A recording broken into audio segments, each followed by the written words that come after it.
Hey guys, welcome to a new video. Like, comment and subscribe if you enjoy. Without any further interruptions, enjoy the what if. Yoruichi woke up very warm, but very sore. Her body felt like it had been run over several times, and her head felt as if it were in a vice. Her eyes were swollen from a night of heavy crying, yet she couldn't find the willpower to open them.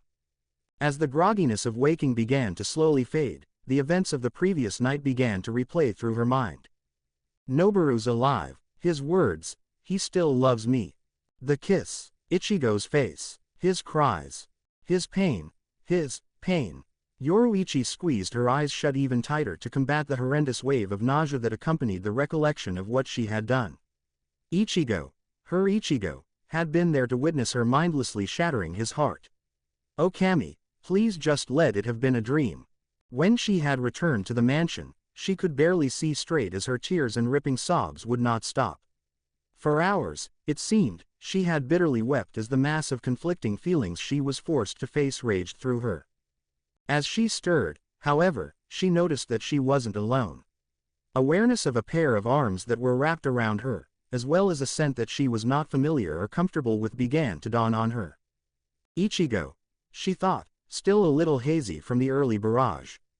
Feeling a pair of lips kiss her shoulder, she heard a voice that was definitely not Ichigo's sleepily mutter, "Good morning, princess.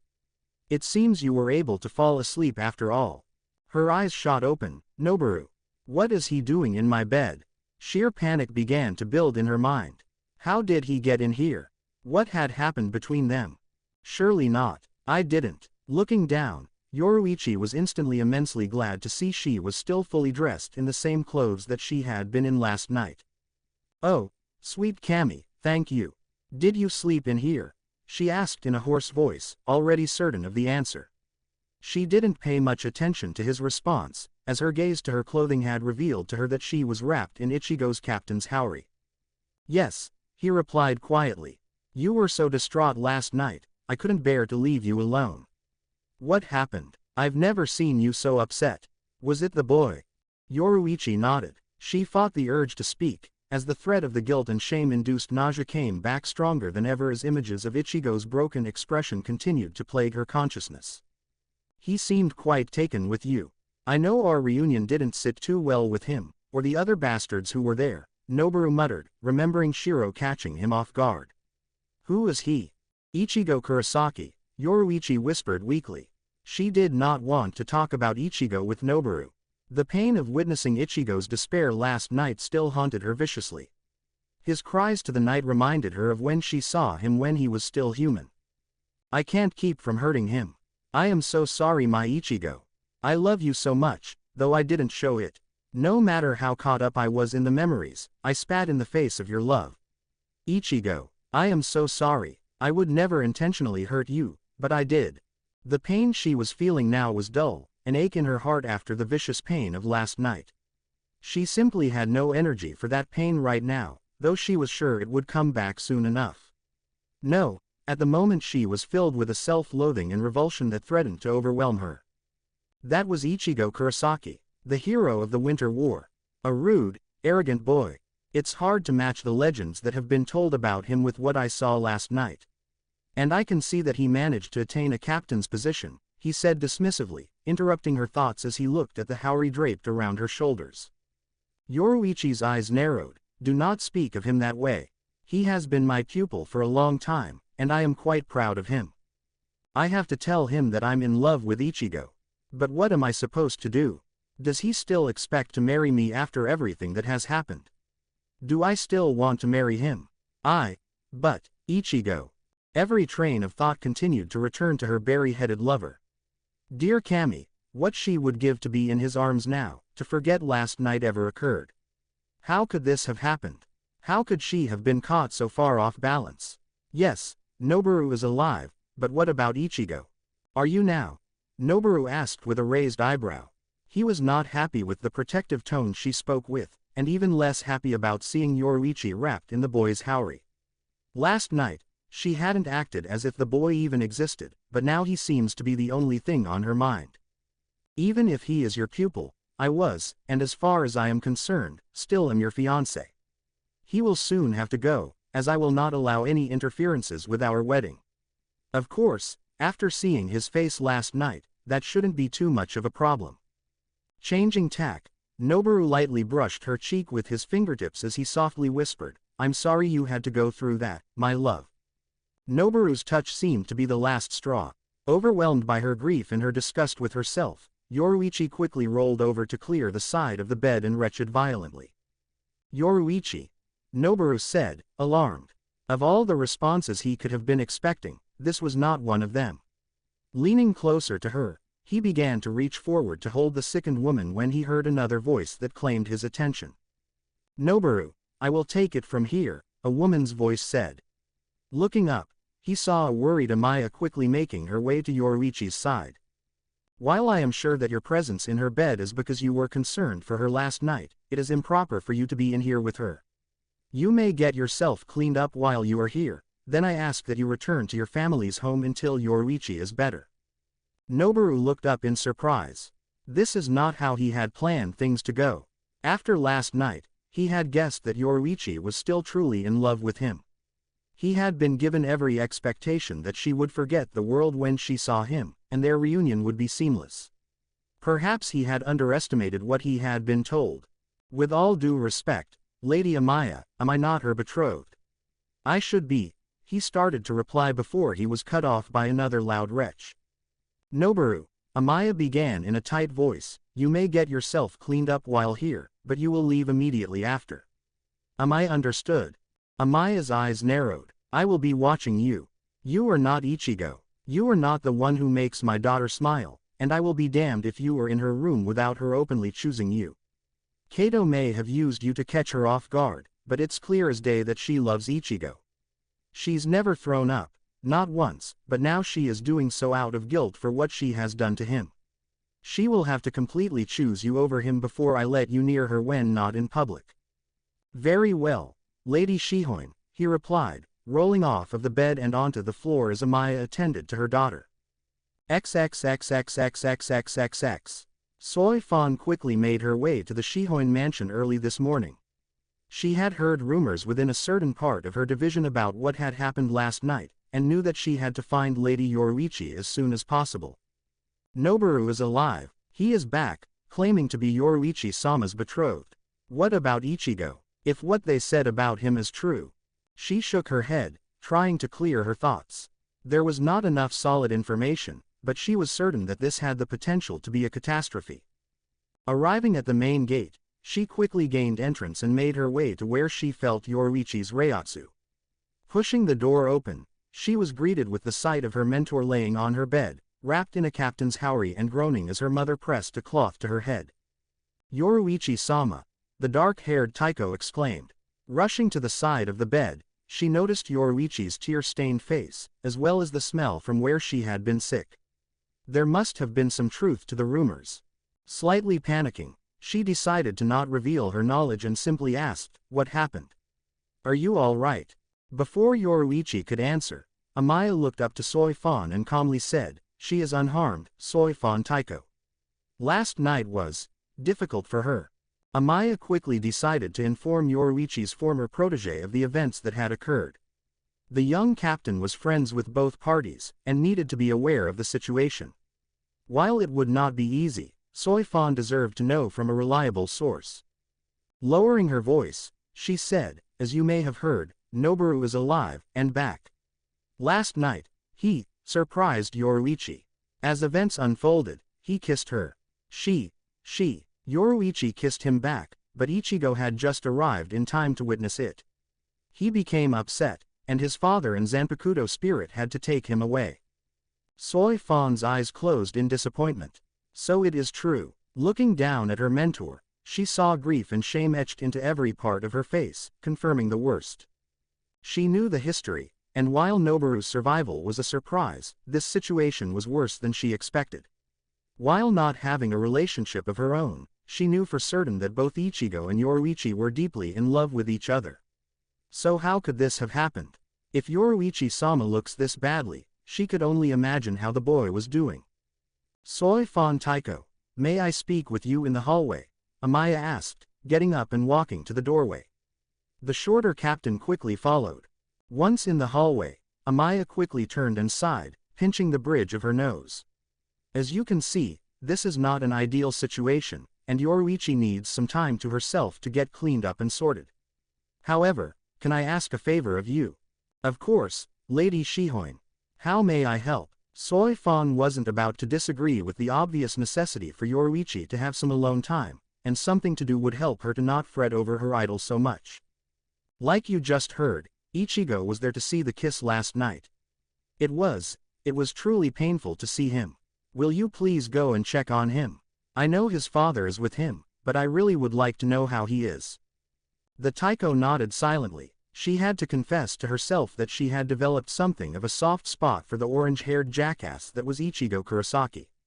They often fought and ranted at one another, yet it seemed to be an unspoken agreement that it was never serious and that they were more often on the same page than not. Also, though she would never admit it out loud, she approved of the boy for Yoruichi-sama. His clear love and devotion to her, as well as who he was as a person, gave him success in each and every silent test that Soi Fan had put him through in her mind. In all honesty, I would like to know as well. I will go now, Amaya-sama, and will return shortly. The moment she finished speaking, Soi Fan shun-pioed away in the direction of the 5th Division barracks. XXXXXXXX. Ichigo woke up to the first rays of sunlight coming through his window. His body felt fine, except for the taste of blood in his mouth. Snapping his eyes open, he noticed his blood-stained clothes and skin. Feeling no injuries, a quick mental nudge from Shiro clarified, regeneration. Ichigo's mind was another matter. While mentally exhausted, his mind still felt like an open wound with a steady supply of salt rubbed in. All he could think of was the kiss. That horrible, agonizing, returned kiss. Goddammit, why? He asked himself yet again. He could have taken it if someone had simply kissed her, as he could have torn the man apart where he stood. He still wanted to, yet her reaching back, her kissing him back made all the difference. No matter how mad he was, no matter how badly he hurt, he could never intentionally do anything to hurt Yoruichi. The smug bastard got a pass on her graces. Kami, I hate myself sometimes, he mumbled to himself. This is the first time in his life that he could remember that he'd regretted who and how he was. Why could he not simply worry about himself? He wanted so badly to release the rage and fury inside, to let it out on that stuck-up piece of shit that was all over his Yoruichi. My Yoruichi, the implications of the thought hit him like he was being doused with a bucket of icy water. How could she be his, after last night? He didn't hear any disagreements when the man he had never seen before had claimed to be her fiancé, nor did he see any attempt to halt her arms encircling his neck as she. Fuck. Quickly standing up from his bed, he rubbed the heels of his hands into his eyes, trying to will the images away. The constant replay was driving him mad. Mornin', son, you're up awfully early. You look like shit, Isshin called out from the doorway. Removing his hands from his eyes, Ichigo looked over at his dad who was leaning against the frame of the entry to his room. The look on the old man's face told him what he needed to know about the day. There would be no piteous looks, no over-the-top attempts at consolation or anything like that. However, it was clear that this wasn't something he would be able to just sweep away. Ichigo couldn't be more thankful. The last thing he wanted was for people to feel sorry for him. He quickly learned, after his mother's death, that pity was as annoying as it was useless. It only served to bring the painful memories to the surface and keep them there. His father's gesture was incredibly appreciated, and Ichigo would do his absolute best to go along with it. Stretching his muscles slightly with a groan, he looked to his dad and scoffed, "Yeah, I had kind of a rough night. You should see the other guys, though. I was kicking ass." Isshin chuckled. He couldn't help it. His son was the epitome of toughness. He had been beaten, bloodied, and broken both inward and outward for most of his life, but the kid just kept on coming. Now, the older Shinigami was not stupid. He is simply trying to distract the boy while he tries to find some way to pick up the pieces of his heart. Ichigo was likely in for more grief, once he had a chance to actually talk to Yoruichi. Heartbreak is never pretty, but if her reaction last night was any indicator, this story was nowhere near finished. Yoruichi, you've got your work cut out for you if you want him. You're going to have to earn my boy back. I love you to death, but I'm a dad first, and he has more than earned the right to be first. Isshin still cared deeply about her, as she was one of his oldest friends, and he knew that last night must have caught her completely by surprise. Hell, he was often the one whose shoulder she would cry herself to sleep on as she battled her depression. He knew that she had to have been repressing her memories, as it was the only thing that could explain the major shift in behavior over the years, and that no one could have predicted Noboru still being alive. Still, she had it all to do. While he understood her side, he was on Ichigo's. He had been forced to watch his son coming apart at the seams last night, and that wasn't something that he would easily forget. Isshin was choosing to remain optimistic with how this would end, though. The looks on both of their faces had screamed what they wanted, and he would do what he could to help. Go get cleaned up, son. It's still early, so we can grab some breakfast and see what's on the agenda for the day. As Ichigo nodded in agreement and walked to the bathroom, Isshin left the room to find Shinji and Rukia to see what actually was on the agenda. XXXXXXXX. Soy Fan quietly slipped into the Squad 5 barracks, using her abilities in stealth to make it to Ichigo's door without being seen. She wanted to see him without having others notice in hopes of preventing questions from arising. When she arrived, she quietly knocked. Hearing no reply, she gently pushed the door open, slipping in. The sound of a shower running provided her an answer to where Ichigo was and what he was doing, so she decided to wait for him to finish and return to his room. Glancing around the room, she searched for clues as to what actually happened last night after Ichigo left the mansion. There were plenty of rumors about massive amounts of Reiatsu close to Sokyoku Hill, and it seemed to her to be a likely place to go if Ichigo had needed to blow off some steam. Seeing his clothes on the ground, Soy Fan was about to continue looking around until she saw their state. Most of the clothes were simply in tatters, yet when she lifted his shirt, she noticed bloodstains on the floor. Bloodstains. What the hell happened last night? Following the line of a dried pool of blood, she lifted his bloodied hakama to see where the pool ended. Standing up with the pants in her hands, her attention was drawn to a small box that clattered on the floor after it fell from the hakama in her hand. Her curiosity piqued. She picked the box up and studied it for a moment before opening it. What the hell? What was he carrying? Oh dear Kami, oh, Ichigo. The normally stoic captain found herself choking up slightly as she was looking at a diamond ring. He was going to propose to Yoruichi-sama, only to find them kissing and figure out that she had a former fiancé that was still alive. Yeah, he had a pretty rough night. Be careful with that, it was his mother's, a deep voice called out from the doorway. Spinning quickly, Soy Fan was mildly surprised to see Isshin Kurosaki standing before her. I had no idea. She started, trying to complete a sentence. She was still too stunned by what she held in her hands. She knew the way Ichigo felt about his late mother, and the gravity of what had happened last night weighed heavily on her.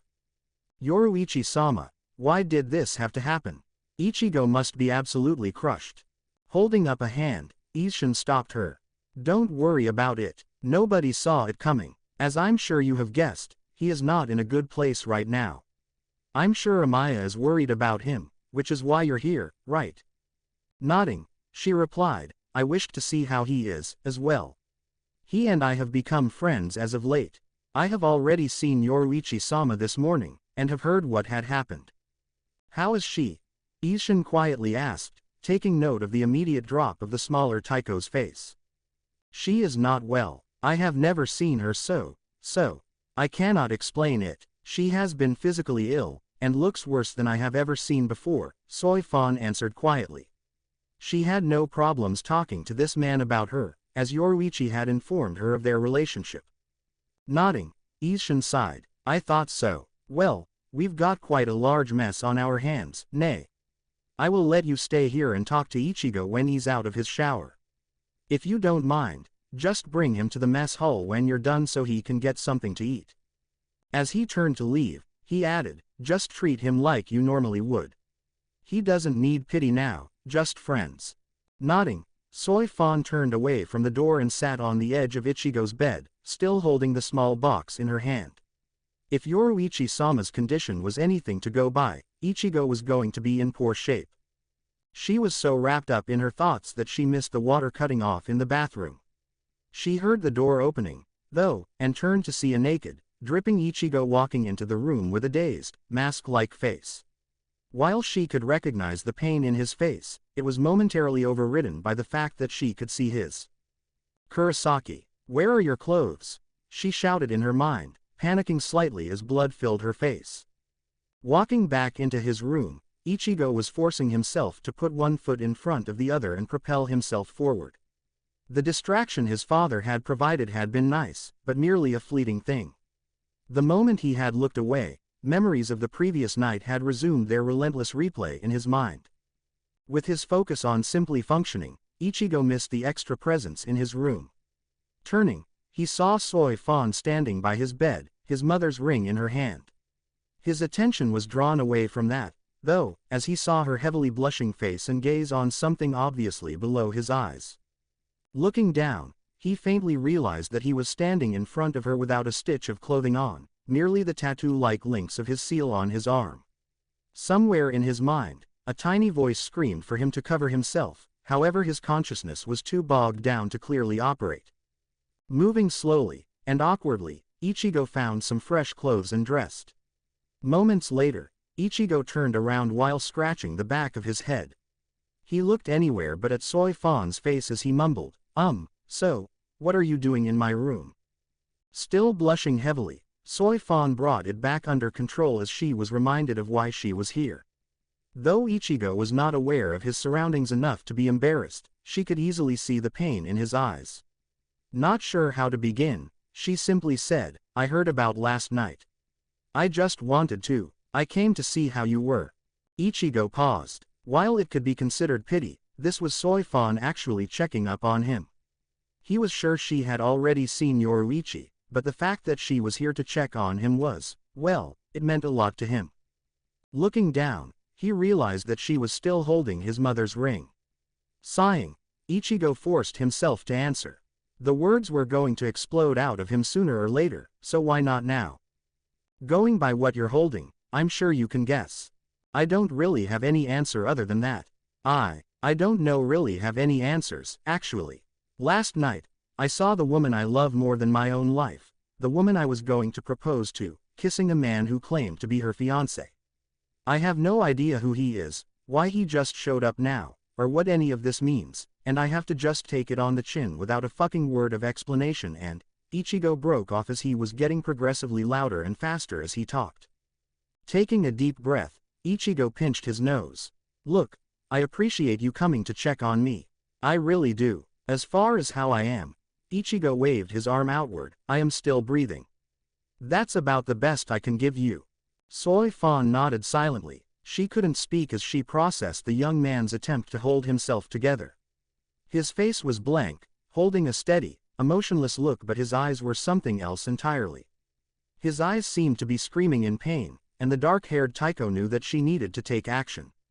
When she had been heartbroken by Yoruichi's departure so long ago, keeping herself busy was the only thing that even remotely helped.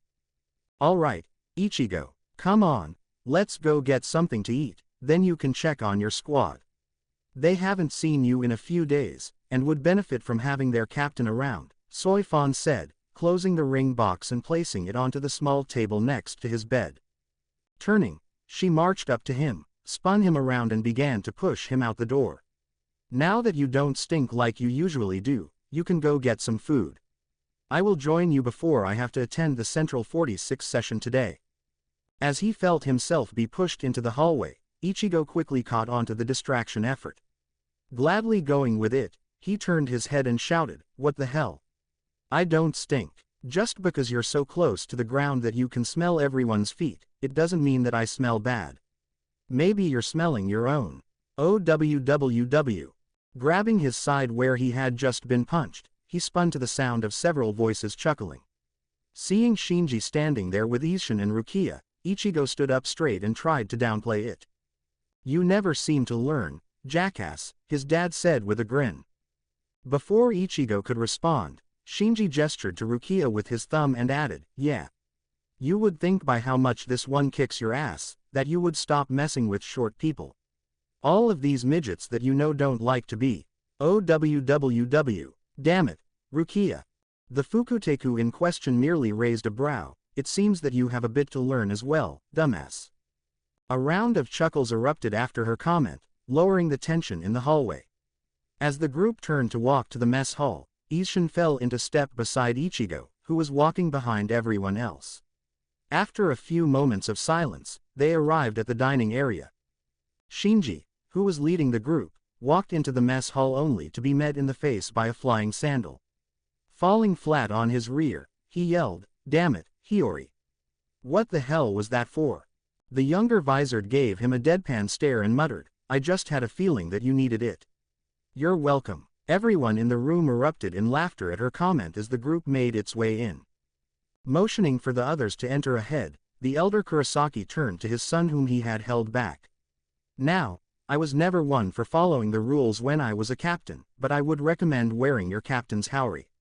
Your squad hasn't seen you in a while, so it would be good for morale. Do you want me to go grab it for, what is it, son?" The moment Isshin mentioned the haori, Ichigo completely froze, a faint look of anxiety crossing his features. Seeing his hands become fists, Isshin asked again, "What is it, son?" Hearing a low mutter come from his son, he grabbed his shoulder and shook it, saying, "Speak up." "It's at Yuru. It's at her house. I left it there before I went to the world of the living," Ichigo said in a low voice. He couldn't say the name, yet. He wasn't scared, but the tightness that gripped his heart every time he thought of it made it difficult to complete the word that was so important to his life. "Damn," Isshin sighed to himself, keeping his hand on Ichigo's shoulder. "Do you want me to go?" "No," Ichigo said, more strength in his voice. "I am not going to simply run away from this. I will go get it, and that will be the end of it. You've done an incredible amount to help me, Oyaji, and I'm not about to ask you to be my errand runner." Isshin didn't know whether to proudly slap his son's back, or just hug the kid. The fearlessness he was exhibiting in the face of what was happening was something that stoked his paternal pride. His boy was down, but by Kami he was soldering on. But, the effort that it was taking his son to hold his head high was nearly sickening to watch. The look in his eyes was far too reminiscent of how it was when he had been without his powers. Isshin swore inwardly as he saw all of the progress Ichigo had made was threatening to collapse. Squeezing his son's shoulder, he simply said, "All right. XXXXXXXX. Just outside of the Shihoin mansion, Noboru slipped behind a hedge. Waiting only a moment, he turned when he felt a presence close to him. "Kato," he growled in a low voice, "things are not exactly as they were explained to me.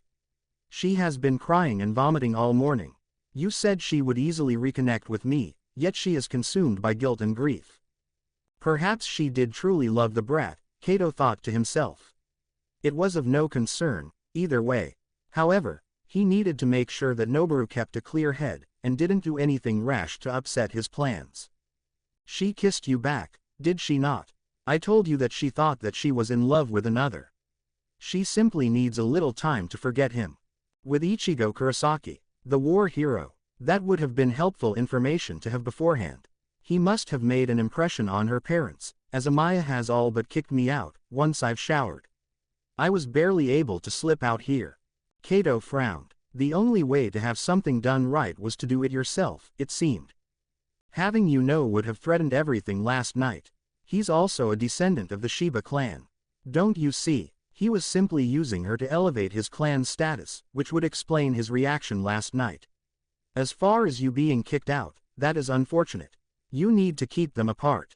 You are still legally betrothed to her, so getting the wedding finished needs to be top priority, at least, if you want to still want to marry her. Do not patronize me, Noboru snarled. We will be married, period. No one, not even some punk war hero, will keep me from marrying into the clan. That bitch tried to kill me just to run off with her freaks, and in doing so robbed me of the future I had arranged. Now, this little bastard is trying to come between me and my position within high nobility and seat within Central 46. Kato had to hold in his grin. Petty people were so easy to manipulate. Throw in a few empty promises, a veiled threat or two, and they do the rest for you. Then stick to the plan. We break his heart, then his name, then the rest of him. The next phase will be starting as soon as Central 46's session finishes today, so be prepared. Before Noboru could reply, a hell butterfly landed on Kato's finger. Pausing for a second, he frowned. It seems that the boy is on his way here. He is walking, so you have some time. Go shower, and be ready to interrupt them. Make it good, so he will lose control. Simply nodding, the younger man slipped away, back into the mansion. XXXXXXXXX. The tension in Ichigo's shoulders seemed to grow with every step. Though he had made this journey dozens of times, he had never been in the position he currently was. What the hell do I even say? Don't mind me, just coming by to get my clothes. You know, the ones I left when I stayed the night. Back when I was the man you kissed. Ichigo shook his head. He had been fluctuating between murderous anger and severe depression all morning, and was simply trying to keep a level head. Why had this happened? What did it mean? Who the fuck is this man that kissed the love of his life? He had fully believed Yoruichi when she had told him that she loved him. Each touch, each kiss had been so special, so loving, but then she returned this other man's kiss. Ichigo continued fighting his mind as he walked along. Thankfully, Shiro and Zangetsu had been silent, leaving him to his thoughts. Normally, he would have been glad of their company, yet the smoldering fury he felt from each was not something he wanted to deal with at the moment. In what felt like no time at all, Ichigo arrived at the Shihoin mansion. It was still very early in the morning, so he was slightly optimistic that he would be able to get in and out without any issues. The guards, familiar with his presence, let him pass, and soon, Ichigo was through the front door. Walking silently, he quickly made his way toward the room he always slept in. He could feel Yoruichi's reiatsu, as well as Amaya's, but he couldn't pinpoint exactly where. Pausing outside of the room, he took a deep breath. He couldn't tell if they were in this room, but he needed his Haori. Stealing his nerve, he opened the door and stepped in. XXXXXXXX. Yoruichi finally stopped dry heaving. Having long since expelled the contents of her stomach, she could only wait for the tremors and tears to cease. What am I going to do? I love Ichigo so much, but his face, he must truly hate me now. And what of Noboru? He clearly expects us to still get married. What am I supposed to do about that? It's legally binding, and I almost killed him over a century ago, yet he still loves me. Do I still love him? Feeling her mother lightly brushing her hair, her entirety froze when she felt a familiar reiatsu. Ichigo. He came back. Sitting up, she braced herself against her mother as she saw the door open. Seeing the man she was sure that she loved standing there, she couldn't help herself as she stood and cried out, "Ichigo." The addressed man stood in shock. Yoruichi looked in terrible shape. She had heavy bags under her bloodshot eyes, and he could smell faint traces of vomit. His eyes went wide, though, as he saw what she was wearing. She slept in my Haori. What does that mean? Schooling his face, Ichigo said as neutrally as he could muster, I had left my Haori here. I apologize for my intrusion, but once I retrieve it, I will be out of your way. Eyes widening in horror at his words, Yoruichi wanted to tell him that he was never in her way. However, seeing the look in his eyes, her tears came back in earnest. Talking as fast as she could, she started, Ichigo, I am so sorry. Please, Ichigo, please let me explain. Noboru was my fiancé before I was exiled. A year after I had left with Kazuki, I came back to tell him what had happened. We ended up fighting, and I thought I had killed him. I had no idea he was alive before last night. Ichigo, I am so sorry. The reason I didn't tell you was because I had repressed the memories. I don't know what came over me last night, but I swear I never meant to hurt you. Ichigo stood there in stunned silence. Whatever he had been expecting to hear, it most certainly wasn't that. What? She thought she had killed her fiancé. Repressed memories. Ichigo couldn't deny a level of begrudging understanding. He knew that she was not lying to him at the moment, and that she truly meant what she was saying. However, that understanding was in a fierce battle with a sense of burning rage at the betrayal and insecurity about the future. The image of her returning the kiss still tore at his mind, and while he could logically understand what she was saying, his heart still screamed in pain. Yet, under it all, there was the nearly unbearable urge to run to her and hold her, to forget everything that had happened. As mad as he was, as much as his heart ached within his chest, it was still Yoruichi. Ichigo couldn't deny that his heart beat solely for this woman, and that he desired nothing more than to wipe away the horrible memories that were relentlessly replaying and replace them with new ones of themselves. Before he could act on any of these urges, several things happened within a matter of seconds. Grabbing his haori, he suddenly felt a presence enter the room and heard a voice that set his nerves on edge. "Do you have any clean clothes I could wear? It would seem that my hakama were ripped when that bastard caught me off guard last night." "Oh, who is, wait, what are you doing here, boy?" Recognizing the voice, and the scent that matched, Ichigo's eyes closed. Gripping his haori tightly in his hand, it stirred the air, bringing a scent to his nose. Eyes snapping open, he lifted the garment and sniffed.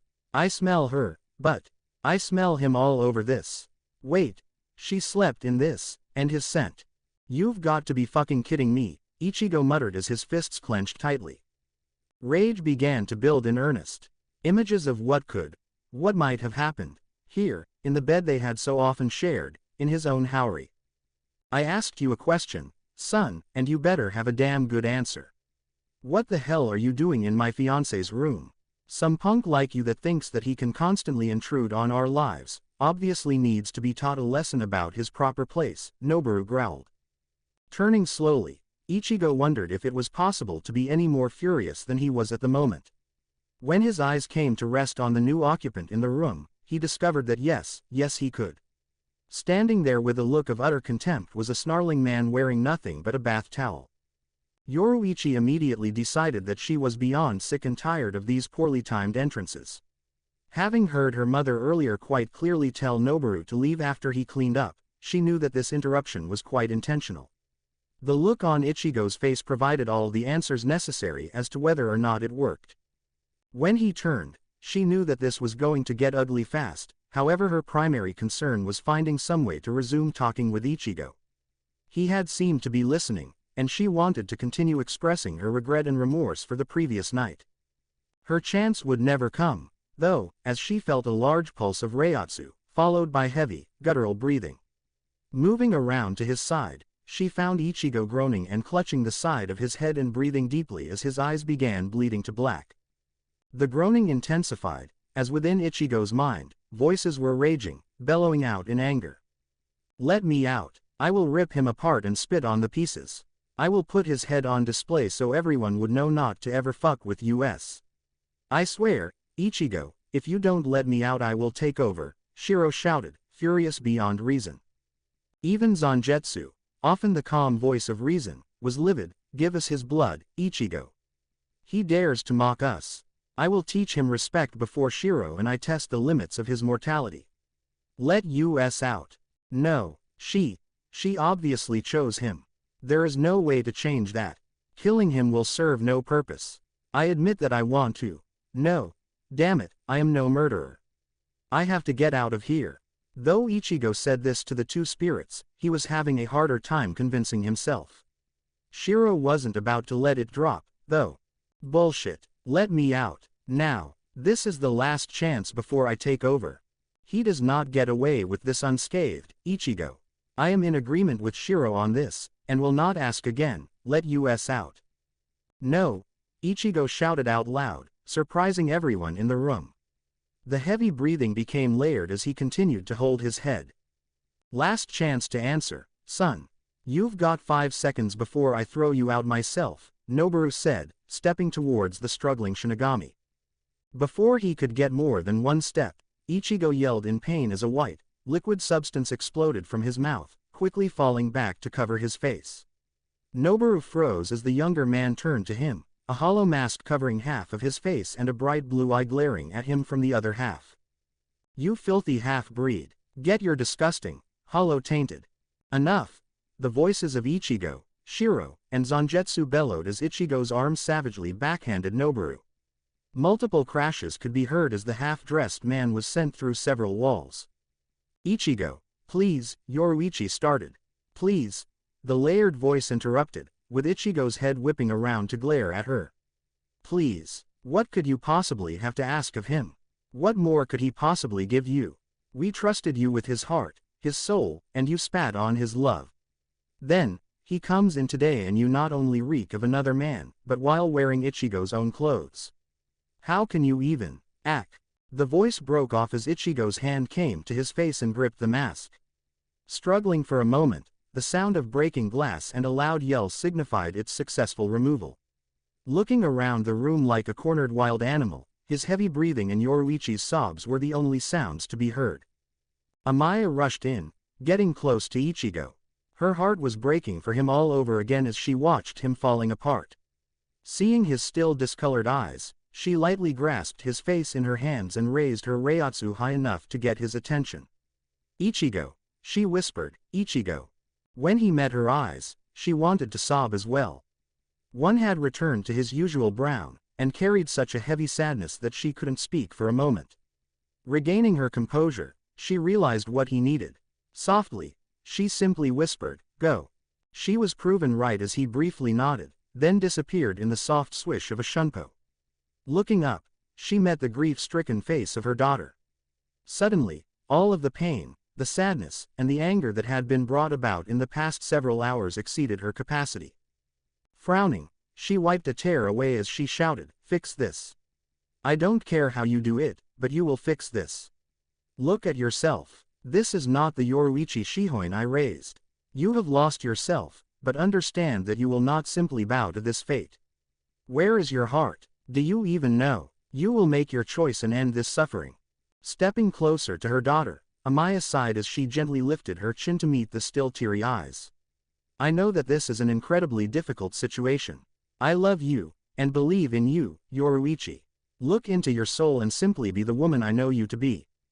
Yoruichi stood in stunned silence. Her mother was right. Where was her heart? She knew she only had one choice. She had to look into her soul and talk to the only other being in existence who knew her better than Ichigo. It was time to talk to her Zanpakuto. XXXXXXXXX. Ichigo staggered out to the main street in front of the mansion, still clutching his head. Shiro kept trying to reform the mask, but Ichigo was ripping it off each time before it could fully form. This did not stop the two spirits from making their thoughts known, though. "Where are you going? Get back in there and finish him. Let me out," Shiro bellowed. The hollow spirit was having trouble taking over as Ichigo was fighting back, as well as the fact that Shiro's own rage was hampering his focus. "This man has gladly helped to bring the worst weather I have ever experienced, Ichigo. We will not let this rest until we have shed his blood," Zangetsu said, much more calmly. The quiet, icy demeanor made Ichigo more apprehensive than any bellow could. Shaking his head violently, Ichigo knew that he would have to find a way to release the pressure building up within him. Though he had escaped, the bloodlust building within him was not solely Zangetsu's or Shiro's, and he knew that he had to fight, or at least hit, something before he actually gave in to his inner spirit's demands. So many things were bombarding his consciousness. The kiss, Yoruichi's explanation, the state she had been in, the scent, the man's scent on his haori. Knowing that their fury, as well as his own, would not be easily sated, Ichigo racked his mind for anything to help distract him from going back after that man's head. After a silent moment and another mask shattered, only one word came to mind, one name that could possibly survive the coming storm: Kenpachi. Without another word, Ichigo disappeared in the direction of the Squad 11 barracks. Appearing mere moments later, Ichigo was again forced to break an encroaching mask. "Damn it, Shiro, we are about to get some blood, and a damn good bit of it, I'm sure. Back off and wait till we get somewhere private. Fuck you, you coward. You are just a weak little puss." Shiro's rant was cut off as an explosion of reiatsu signaled the arrival of the 11th Squad's captain. Ichigo looked up to see the bloodthirsty captain eyeing him speculatively. Before he could speak, Ichigo asked, "You busy, right now? I remember that I had promised to fight you." Groaning, Ichigo held the side of his head as Shiro continued his tirade. Ichigo was quickly losing his temper, and began to grit his teeth. Continuing in a growl, he said, "But I have to say, there will be no holding back. I swear, Kenpachi, if you hold back like you tried to last night, I will beat you within an inch of your life and then only ever fight Akaku." Laughing like the madman that he was, Kenpachi said, "Sounds like a good time, Ichigo. I've been looking forward to facing your shiny Bankai alone for a while now. And don't worry about me holding back, because I've been waiting for a one-on-one ever since our last fight. You just better make sure that you bring more than I saw last night, because if that's all you've got, I will kill you pretty easily." Shiro paused mid-rant within Ichigo's mind. Yeah right, you're going to get yourself killed. You obviously have no problem being everyone's bitch, and he's going to end it all.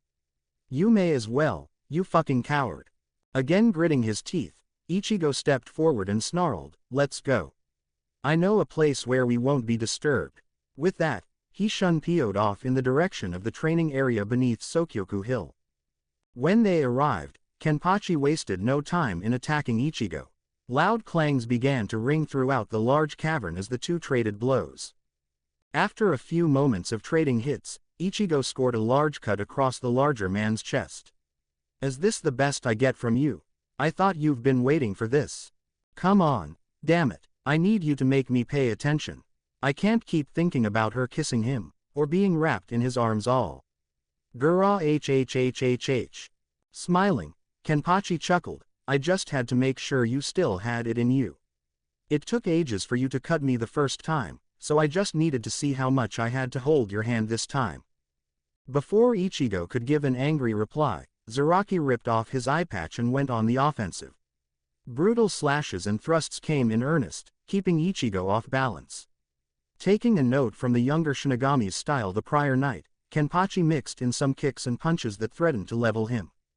Allowing Ichigo another hit on his abdomen, the bloodthirsty Taiko smiled as he found his first opening. Bringing his blade down quickly, he was rewarded with a loud grunt as he opened a nasty, albeit shallow, gash along the younger captain's back. As he turned back after being staggered from the force of the blow, Ichigo was sent tumbling as a massive fist connected with his jaw. "Come on, Ichigo, I have high hopes for this fight, and you better not let me down. I'd hate to kill you without a good fight." He knew that taunting always seemed to work on the kid. Last night hadn't been the right time for it, but he said that today he wanted an all-out fight, right? Shunpoing back, Ichigo growled. He knew that Kenpachi had simply allowed him to cut him so that he could get in closer. Internally fighting Shiro and Zangetsu's constant stream of fury, his clouded mind was preventing him from reading the fight, but it was no excuse. Ichigo felt that he had an answer for that, though. Thrusting his blade forward, his scowl shifted to a grin as he called out, "Better get ready, Kenpachi." Bankai. Tensa Zangetsu, Ichigo quietly muttered as the massive wave of Reiatsu died down. A small smirk was the only indicator he gave as he suddenly vanished. Looking around, Kenpachi searched for his orange-haired opponent. Raising his blade to a ready position, he was stunned to suddenly hear multiple jingles. Risking a quick peek, he saw the small bells that he had attached to his hair bouncing around at his feet. He couldn't help the large grin that broke out on his face, even when he felt a blade slice down the length of his back. "I don't think we'll be needing these, do you?" Ichigo asked smugly. The feeling was soon discarded as a blade whistled past his ear, his quick reflexes being the only reason that his head was still attached to the rest of his body. "That's more like it," Kenpachi bellowed. Turning around, he continued slashing at his opponent. "Don't stop now, keep it coming, ha ha, yes, this is definitely more like it. This bastard is still laughing. I'll have to show him what my Bankai can really do." "You want it, you got it," was all Ichigo said before he disappeared again.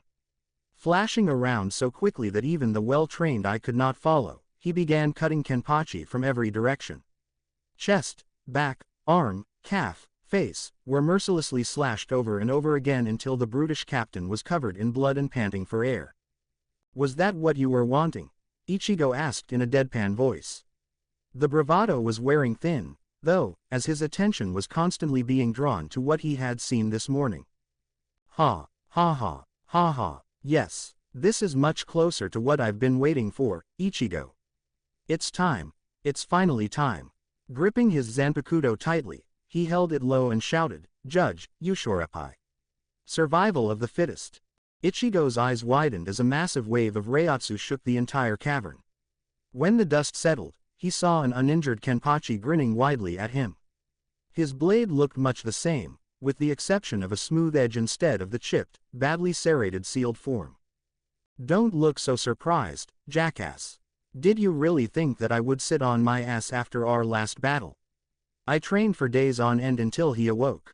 Now, in honor of our first fight, I'll give you a free shot again. Go ahead, do your best. Ichigo frowned. Just like the first battle, Zaraki was underestimating him, and just like the first time, Ichigo was going to have to show him his true strength. Flashing forward, he swung downwards and carved a deep line into his opponent's chest. He was surprised, though, as he could see a distinct increase in Kenpachi's smile with each inch that his blade passed through. The moment his swing was completed, Ichigo was forced to block an immensely strong strike. Shifting his stance, he soon found himself on the defensive against increasingly hard hits. He quickly flashed behind Zaraki, leaving yet another long cut. Yet again, the man's happiness seemed to rapidly increase as Ichigo's blade slid through his skin. Spinning to face him, Ichigo raised his sword just in time to catch a strike that felt like it rattled his bones. Figured it out yet?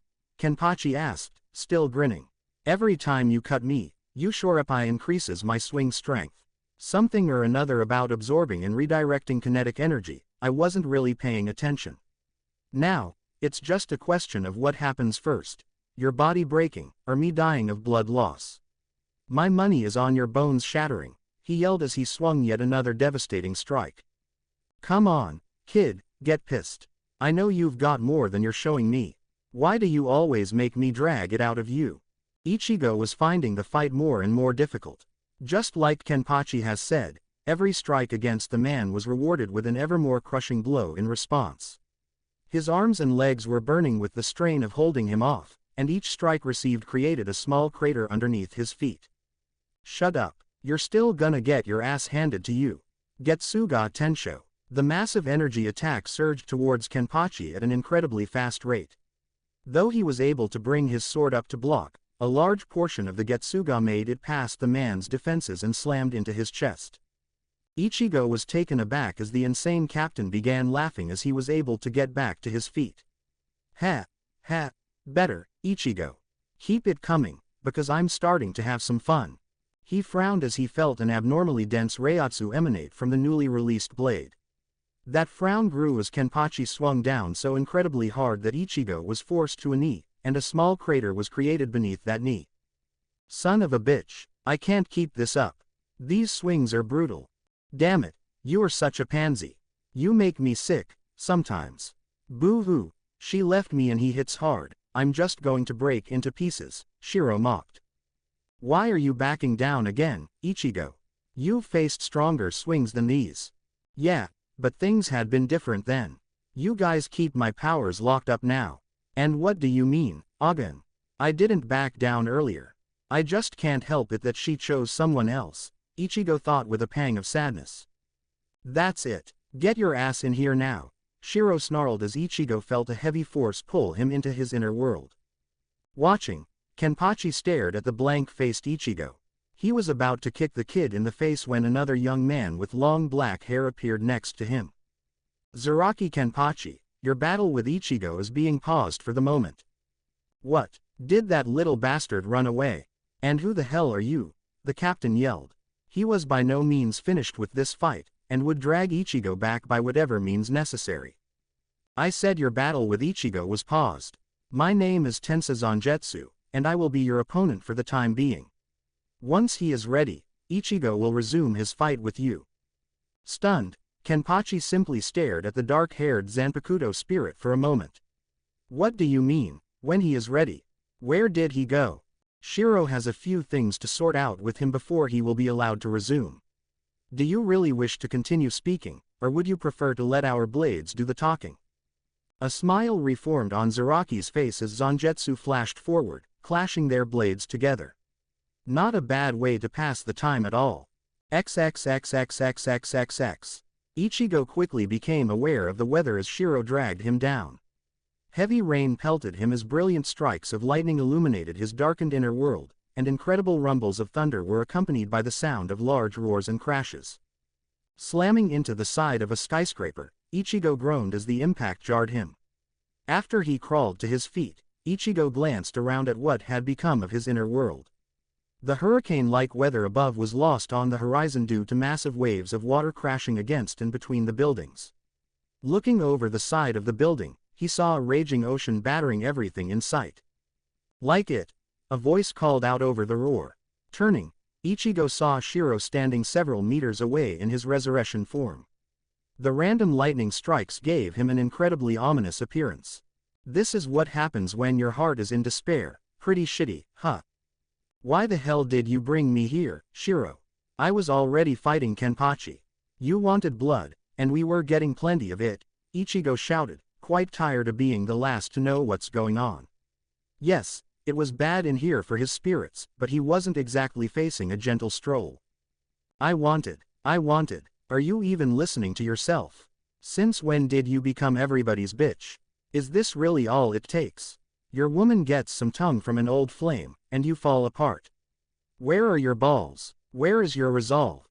Ichigo's eyes widened as he heard his hollow spirit, however they quickly dropped. Balls and resolve have nothing to do with it. She chose him, and that's all there is to it. I mean, he even slept by her last night. His voice broke on the last word. Any trace of hope that he had possessed this morning was shattered as he saw the undressed man and smelled him on his haori, leaving him devastated and broken. His heart seemed to break all over again, and Ichigo knew that he couldn't continue on with this pain.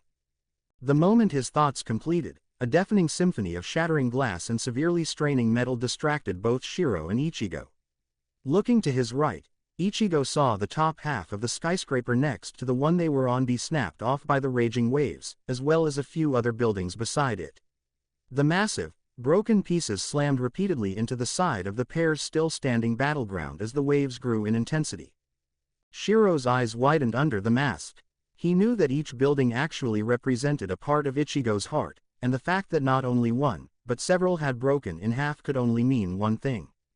That son of a bitch. He actually did it. He fell so far that he actually gave up. Ichigo. King. My king. No. No. No. There it is. You actually gave up. Ah! Shiro bellowed as he charged at Ichigo.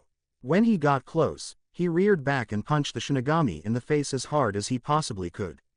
Flashing over to where he landed, the hollow spirit pinned Ichigo to the ground, viciously and repeatedly punching him, shouting, "Shut up."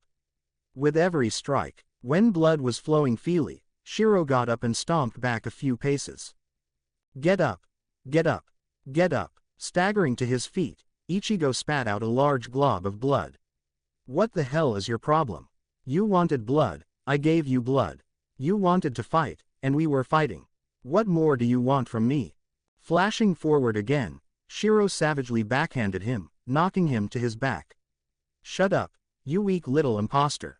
I will rip your head from your shoulders if you don't shut the hell up. Get up. I won't allow some unknown look-alike imposter into this soul, because it belongs to Ichigo Kurosaki. Yet again staggering to his feet, Ichigo shouted back, what in the hell are you talking about? Imposter. Are you insane? Unknown. I am Ichigo and you know that this is my soul. Why are you? Ichigo was cut off as Shiro drew his blade and flashed forward at an unimaginable speed. Slashing across his wielder's chest, Shiro continued slashing as he bellowed, don't you dare speak that name here, imposter. You are not the king. My king would never accept defeat. My king would never let himself be anyone's doormat. My king would fight for what is his, and my king would die before he ever gave up. Standing in the rain like a wraith from hell, Shiro looked down on his battered and broken wielder. Changing to a low monotone, he said, do you see now? There is no way that you could be Ichigo Kurosaki. You fell into despair, and when you hit what you thought was the lowest you could, you gave up and ran away. I could never accept that from my king. It's why an imposter like you could never attain my resurrection, because it's not about having incredible power, it's about having the balls to use it. Ichigo glared at the demonic-looking hollow. Thinking through his words, he could only agree. He's right. I fell into despair, and gave up. But what can I do? She chose him, didn't she? Images from that morning flashed through his mind. The haunted look she carried, the smell of sickness, the way she lit up when he came in. While he was thinking, Shiro began to stalk forward. It's all right, imposter. I can easily see what your weakness is. It's your heart. Your heart is everyone's doormat. You let anyone tread on it, use it, and break it at their own whims. It makes you soft, and exposes your weakness. Your heart made you give up, and that is unacceptable. Don't worry, though, because I will relieve you of this problem. I will rip that weak heart from your chest and eat it. As he watched Shiro coming towards him, Ichigo felt something within him changing. His sadness was quickly overtaken by a burning fury that was consuming everything in his consciousness. More images flashed through his head. The kiss, the man's words, his facial expressions, his scent, his mere presence in his Yoruichi's life. Then there was Yoruichi's silence. Kazuki's and Amaya's pity, Soi Fon's worry, Kenpachi's taunting, Shiro and Zangetsu's ordering him around. Ichigo began breathing even more heavily, yet this was layered as it was in Yoruichi's room, and a blue light began emanating from him as his Reiatsu climbed. Who the fuck do they think they are? It is my heart. It is my soul. I will be damned if someone else tries to rule my soul. I don't need their pity, and if she wants to choose someone over me, she's going to have to do it to my fucking face. And him. If that bastard so much as breathes near me in a way that I don't like, Kami itself won't be able to stop me. I don't know how, but I'm taking my life back. Noticing Shiro's right arm shooting forward towards his heart, Ichigo's left almost of its own accord quickly snapped up and violently grabbed it, causing a loud crunching sound as he broke the wrist. Standing up, Ichigo twisted the crushed appendage, forcing a surprised Shiro to his knees. His voice layered with his raised Reiatsu, Ichigo began, "Enough. I am beyond sick and tired of everyone thinking that they can dictate my life and my soul. I don't need anyone's pity. If she wants away from me, she is going to have to say it. And he will forever regret the day he crossed my path." Turning to face Shiro, Ichigo growled, "And you will not touch my heart. Do not forget, this is my soul.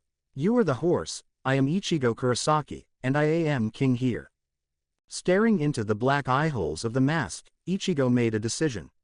Raising his right hand, he slammed his palm forward as hard as he could between the horns and into Shiro's mask, causing a loud, shattering sound. Using his fingertips to grip, he violently ripped the mask away. Now without a mask, Shiro grinned maniacally up at Ichigo. "Are you finally getting your balls back? Do you really have what it takes to handle that mask?" Looking at his hand, Ichigo stared at the mask in his hands. The back of it was solid black, with wisps of Reiatsu reaching out like tentacles towards him. He felt a draw to it that was almost primal, and he felt thrills of energy shooting through his hand and eye to his body. This was far different than anything he'd experienced previously. Instead of pain, the sensations were what he could only describe as intense, intoxicating pleasure. Turning back to his hugely smiling hollow, Ichigo simply said, "Just don't forget who's king, horse." When he finished, he brought his right hand up to his face, allowing the Reiatsu tentacles to attach to his head as he placed the mask on. The Reiatsu explosion that followed was cataclysmic. Every window of the skyscrapers around him shattered and water was sent flying. Yet, with all of the commotion, Shiro's insane laughter could be heard above it all. XXXXXXXXXXXX. Out in the cavern, Zangetsu and Kenpachi broke apart as they felt the massive spike in Reiatsu from Ichigo. It would appear that they have finished what needed to be done. "Prepare yourself, Zaraki Kenpachi, or you will not survive what is to come," the spirit said as he began to fade back into Ichigo. Before Kenpachi could respond, Ichigo's body rose, but was doubled over. He watched with interest as his opponent began to straighten himself. However, as the bloodthirsty captain took in the new form and heard the supernatural bellow that came from it, he felt a shiver run down his spine that he had not felt since he had battled her. It was a shiver that caused a smile so wide that his face began to hurt. It was a shiver of pure elation. XXXXXXXXX. Central 46 Chambers. And now to other business. It has been recommended that we attain a report on the status and activity of Arrancar within Hueco Mundo. This council agrees, and will send a squadron to make an assessment. However, this will be reconnaissance only. As the Arrancar have made no move against Soul Society since the war, there is no cause for aggressive action. If possible, We would prefer to make peaceful contact with them, as a lack of knowledge and communication led to our war. Soi Fon Taiko, you will select a squadron within the Onmitsukido to depart by tomorrow morning, the chamber's chairman said. Nodding, the dark-haired Taiko began to speak her agreement when she was interrupted. Might I make a suggestion? A voice asked. All attention turned to the man who stood and walked to the center of the chambers. This council recognizes you, Kato. You may speak, the chairman called out. Thank you, sir. If this is to be a peaceful mission, I would suggest sending a squadron much more likely to make contact. Not that the Onmitsukido is unskilled, but we happen to have an untapped resource within our very own Gote 13, Kato said enthusiastically. And this resource would be? A council member asked. Why, Kurosaki Taiko and his team of vizards, of course. Their hybrid status makes them much more likely to be received peacefully by the Arrancar, and they should be strong enough to deal with any threat that arises. A quiet murmuring began throughout the chambers. While they debated, Soi Fon glared over at Kato. What is he up to? I have heard his many rants against Ichigo, and now he volunteers him for a peaceful recon mission. Something is amiss, and I will find out what it is. The council agrees with your recommendation, Kato. Orders will be sent to Kurosaki Taiko immediately. Is there any further business? After a moment of silence, the chairman banged a gavel and said, then this session is now concluded. Issue written orders for both Kurosaki Taiko as well as Saodaicho Yamamoto and have them delivered within the hour. As the council's messengers spoke their understanding of his instructions and walked out of the chambers behind the council members, Soi Fon noticed Kato quietly slip out as well. Making a decision, she quickly made her way to find Ichigo and warn him to be wary of the man. Leaving Central 46, she quickly made her way to where she figured he would be. After returning to briefly tell Amaya-sama about Ichigo's current situation, she had encountered several broken walls, an infuriated Noboru, a tense Amaya-sama and suddenly determined Yoruichi-sama. Hearing what had happened, she was pretty sure that Ichigo had gone to again relieve his frustration and anger, but knew that she'd have to wait until after the council's session before she could find him. However, as she quietly appeared outside of the training ground Yoruichi-sama had shown her, she was surprised to see that it was actually her mentor slipping into the entrance with her black battle suit on and a short wakizashi in hand. Eyes wide, Soi Fon could not help but to move closer to see what was actually happening. XXXXXXXX. Kato watched as the messengers accepted the orders from the council member.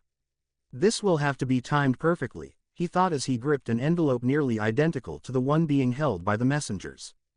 Letting the messenger who moved towards the Squad 5 barracks get a slight head start, Kato took off in pursuit. Drawing on all his years of experience in stealth operations, covert training and Reiatsu suppression, the man silently made it to where he was keeping pace a mere meter behind the messenger. Reaching forward, Kato quickly slid his hand into the messenger's satchel, dropping his envelope into it while extracting the one from Central 46. Once he was sure that he had possession of the envelope, he immediately stopped running and turned down a side street. Panting, he smiled as he stared at the document in his hand and thought of how his plan was coming along nicely. Even with Noboru's failure by getting kicked out of the Shihoin mansion, he still considered himself to have the upper hand. Once the boy followed his orders, he was finished as a Taiko, and probably even as a citizen of Soul Society. Kato smirked. Even if the brat didn't follow the orders, he still had his ace in the hole.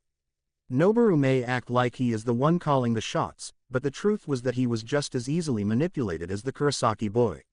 If he failed or denied his orders, all Kato had to do was send Noboru on the warpath and he would still achieve the same result: Ichigo's banishment, imprisonment, or even death.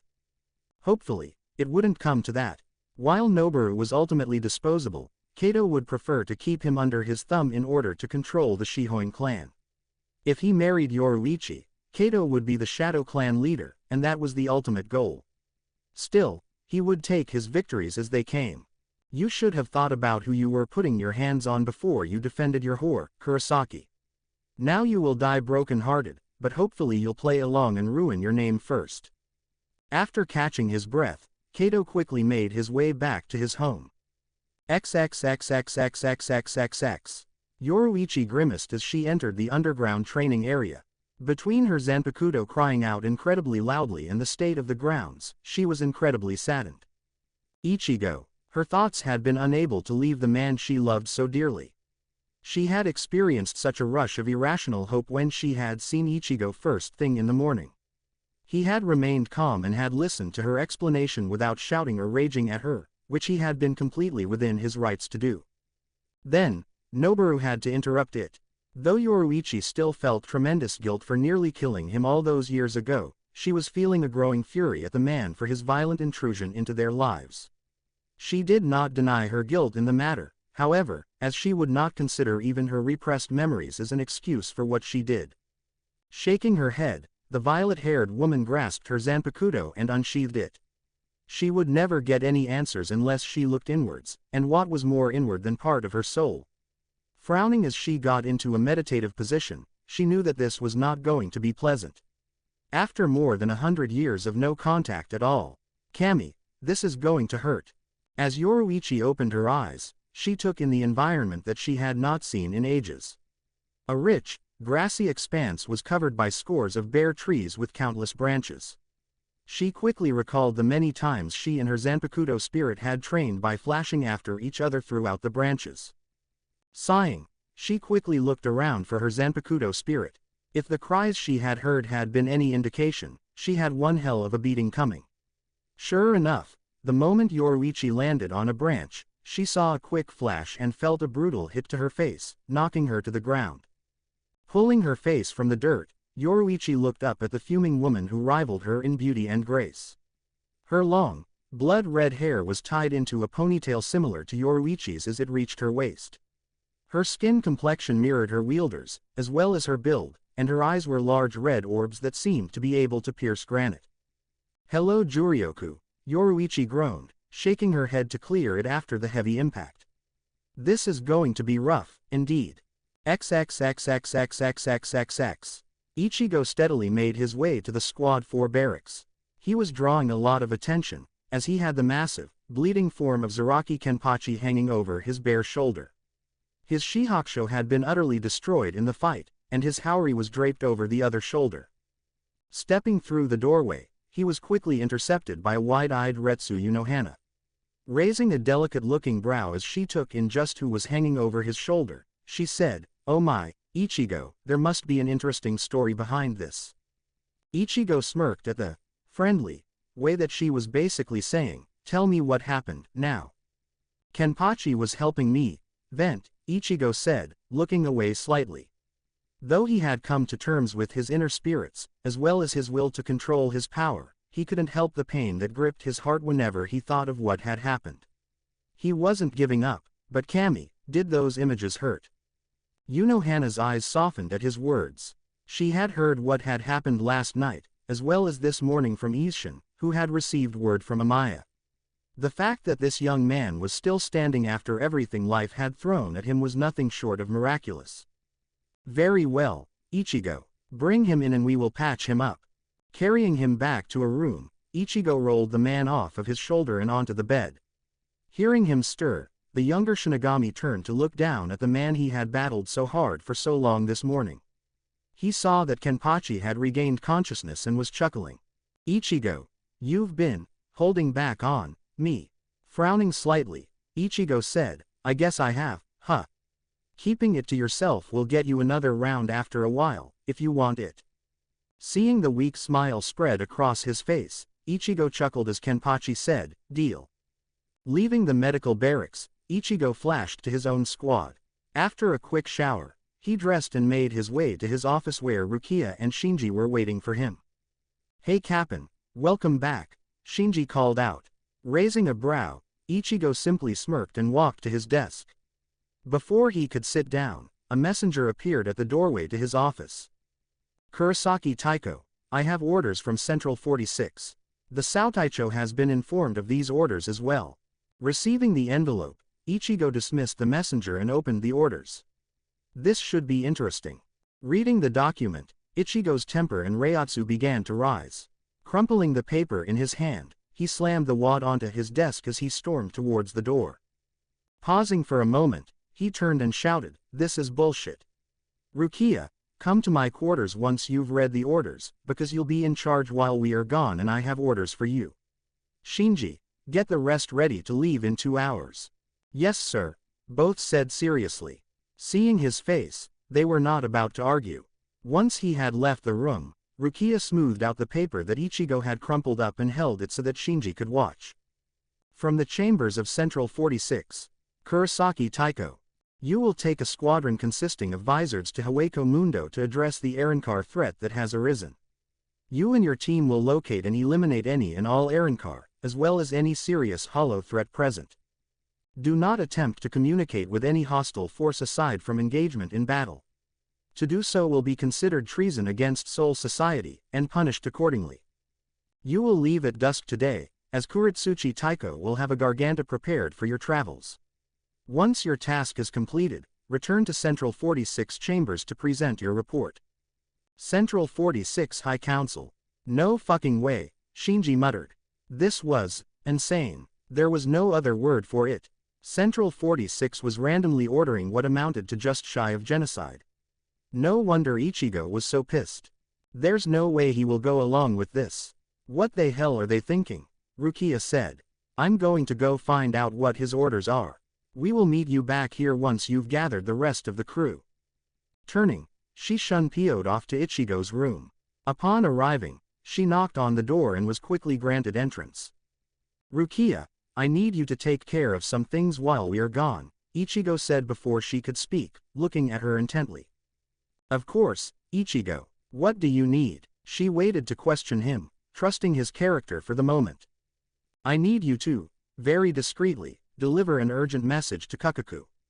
These orders are bullshit, and there is no way in hell that we are going to go to Hueco Mundo and kill a bunch of beings who haven't even provoked us.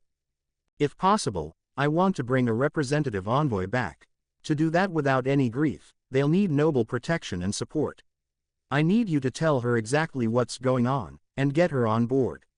If possible, I'd love Byakuya backing me on this, but I won't hold my breath on that. I need you on this Rukia, don't let me down. I know that it's a lot of pressure, but if I bring back any Arrancar, they will be under my protection, and you know what that means. Rukia nodded quickly as she fully grasped the gravity of Ichigo's words. His protection meant that he would fight with all his might to protect them, which could easily lead to a civil war within the Seraiti. She couldn't deny her relief at his words though. Ichigo was no murderer, and would fight to prevent a senseless slaughter. I won't fail, Ichigo, you have my word. I will talk to Kakaku, and will also try to feel out Nisama's take on this. She didn't mention that she would also be talking to Yoruichi. As the future head of one of the 4 great clans, she would be a heady ally. Not to mention, she owed Ichigo, and Rukia had no problems reminding her of that fact. Soi Fon Taiko would be another ally she would try to obtain. She was friendly with Ichigo, and could certainly help. Good, we have to leave almost immediately, so I am counting on you. Now, I have to go and explain the same to the gang. They definitely have the right to know. Rukia nodded, following Ichigo to meet the rest of the Vizards. When they had met up, Shinji had obviously explained the situation to them. We're not going to go slaughter a bunch of Arrancar, Ichigo, Hiyori said. Of course we aren't, idiot, Ichigo replied. We're going to try to make contact and assess the situation. The ideal would be to find an envoy to bring back as representatives. Rukia will be contacting the Shiba clan, as well as her brother possibly to get them protected under noble laws. However, Ichigo said, looking around at the nodding squad members, you've seen the orders. Doing this means that we are committing treason. Anyone uncomfortable with this is excused from this mission. Fuck them. Kensai spat. I have no love lost between me and Hollows, but the Arrancar are obviously different. They can choose, and they've left us alone. There is no chance in hell that we'll wipe out anyone who doesn't bother anyone. Smirking, Ichigo said, then let's go ignore orders. Move out. His smirk was short-lived, though. Shortly after, as the group entered the Garganta, Ichigo's mind was again bombarded with all that had happened in the past few days. All of the pain, the hurt, the battles, and now these revolting orders. Ichigo was quickly nearing enough. His nerves were beginning to fray as he felt pressures building from all sides. Yoruichi's betrayal. Noboru's mindset that he could dictate when and if Ichigo could talk to the woman he still loved, Shiro calling him out on his weakness which he was actually becoming more and more thankful for, and Central 46 trying to turn him into a murderer. Yes, enough, was coming soon. Very, very, soon.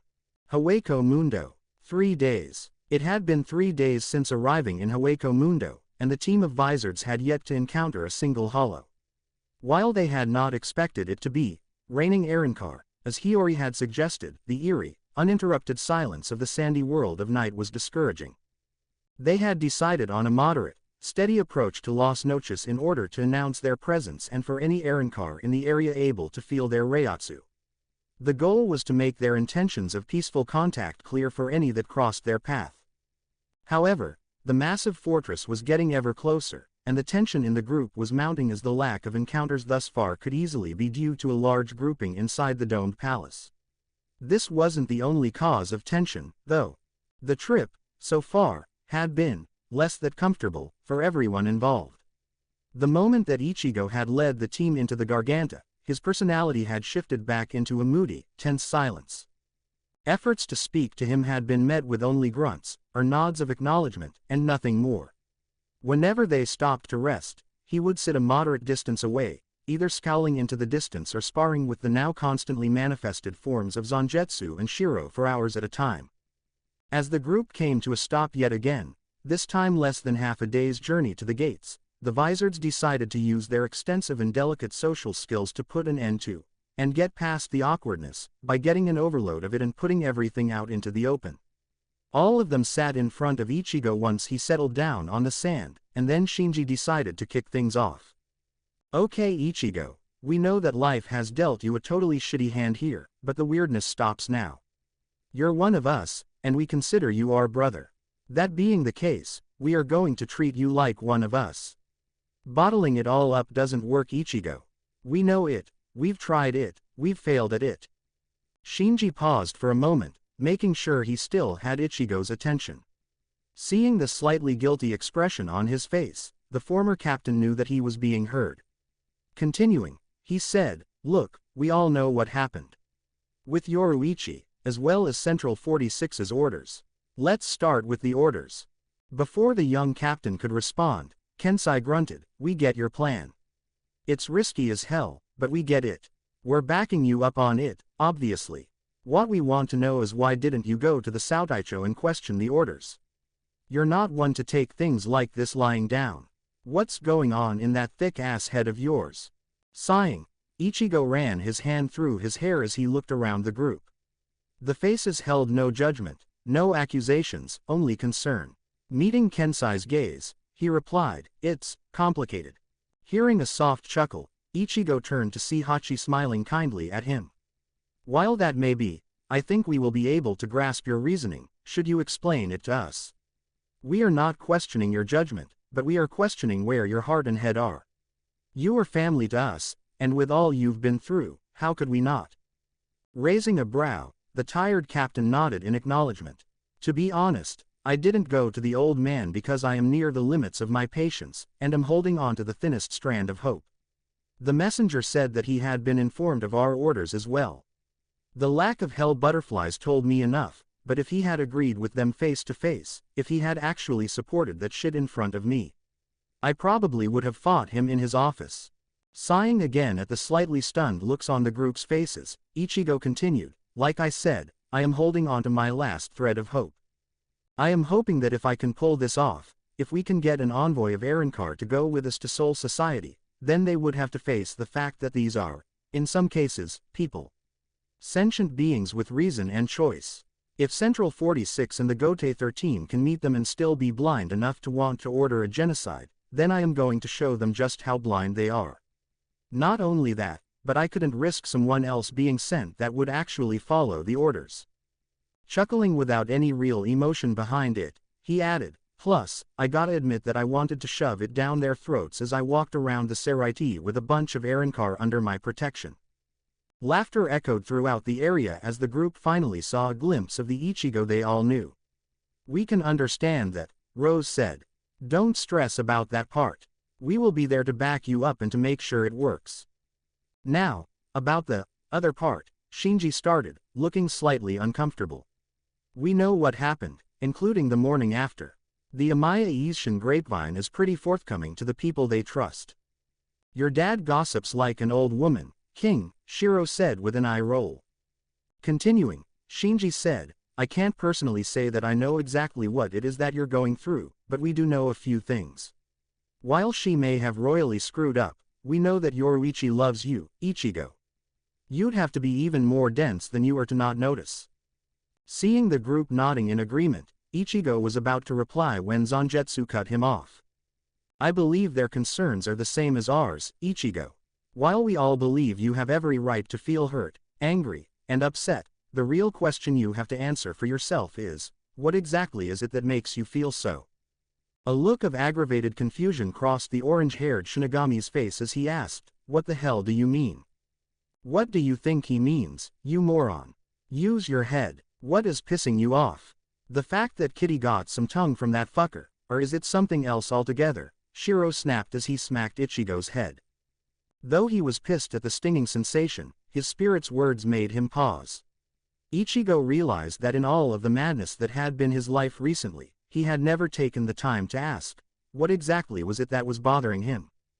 The kiss. Yes, Ichigo was definitely unhappy with the idea of another man touching Yoruichi, much more so with her kissing him back. But, he remembered the next morning. She had looked like hell, profusely apologizing for what had happened. Was it the fact that his Haori had smelled like Noboru? Well, he couldn't say that he liked it, but he had recalled much later that she was still wearing the same clothes from the night before, so it was unlikely that anything had really happened. What it came down to, what his problem really was the unknown aspect of this situation. What did this man mean to her? Is she still going to marry him? What was Yoruichi's actual choice? Ichigo could work past what happened. Yoruichi had expressed extreme remorse for what she did, but she hadn't said what she was going to do going forward. I guess that it really boils down to the fact that I don't know where I stand. I don't know what's going to happen from here. The kiss isn't the big deal here. I saw her the next morning, and believe her apology, and I know what trying to push away unpleasant memories about the past can do to you.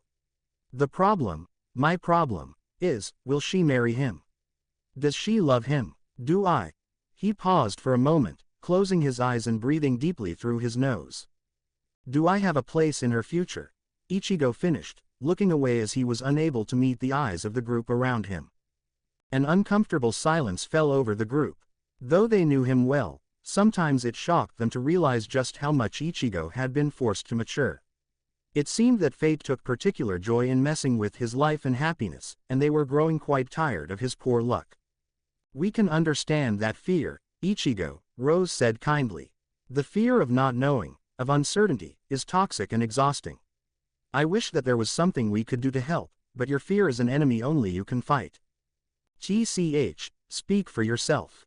We've already talked about this, and I'm gonna ram this sword right up your ass if we have to go through it again. Now, what is it that you are going to do about your fear, Kingi? Shiro asked in a tone that clearly expressed that he had an answer in mind already.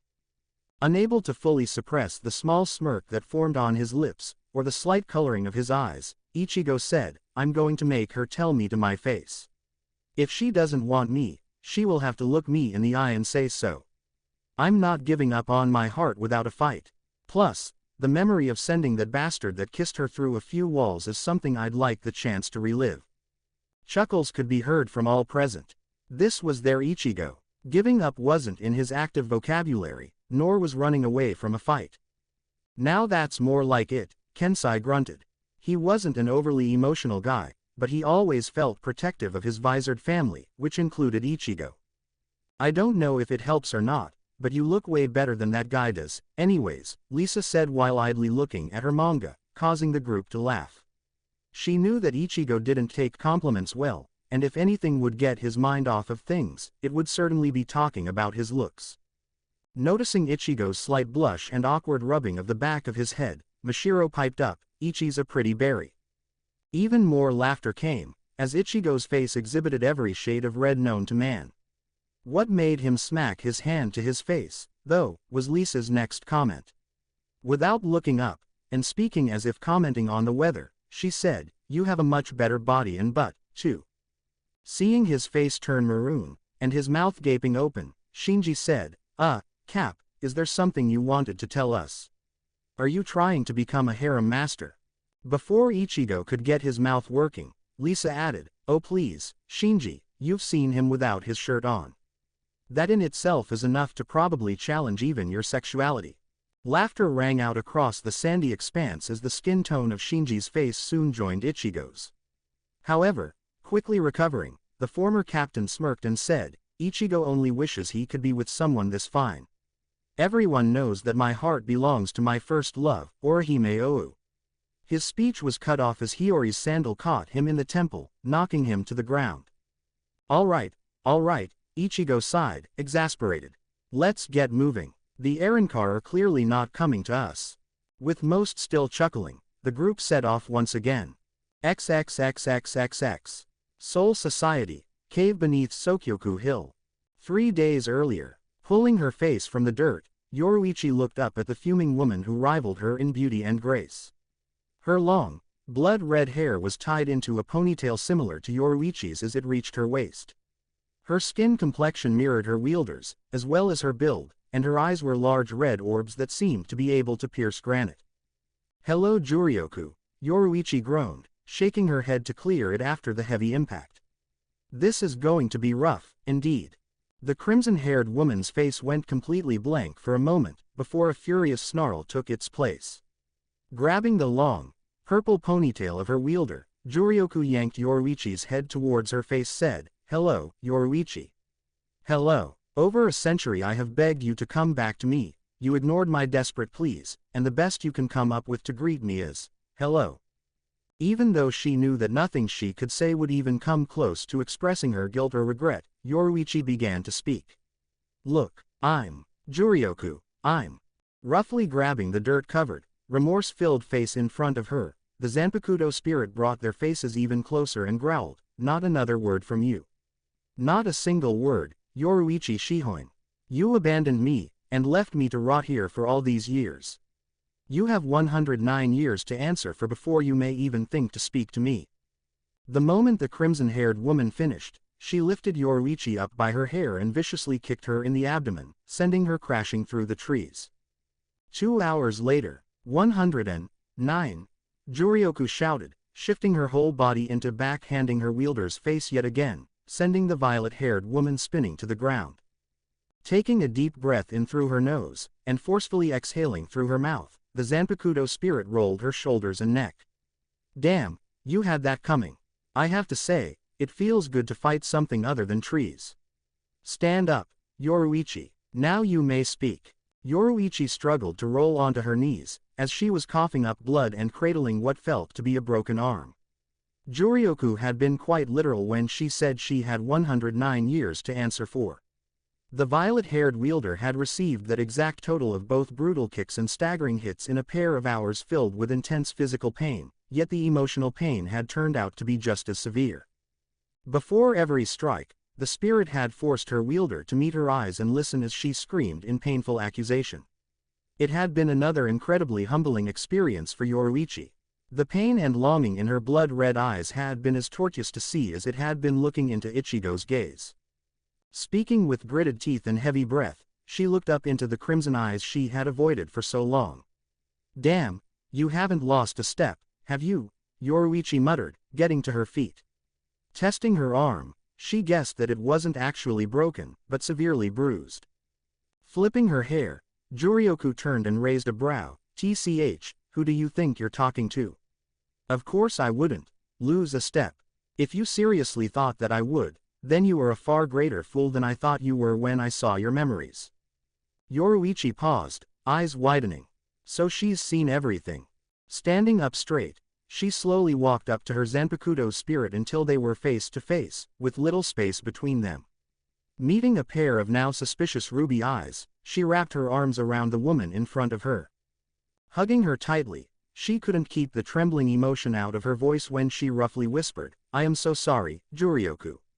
I have no excuse. I just couldn't forget what had happened. I kept seeing my hand disappear into him, feeling his blood run over my skin, seeing the light leave his eyes. I tried so hard to forget the past, to put it behind me. Jurioku stood in stunned silence. When Yoruichi had released her blade and entered Jinzen, the Zanpakuto spirit had been immersed in decades worth of memories, experiences and emotions. She had felt the desperation in her wielder's attempts to suppress the past, her efforts to escape her guilt and grief. She had recognized the pain of loss, the depth and multiple forms of loneliness that Yoruichi had suffered over the years. There was the loss of love, the guilt of betrayal, and the crimson-haired woman could not deny a deep regret at the loss of their own bond. Yet, she had also felt what had emerged so recently.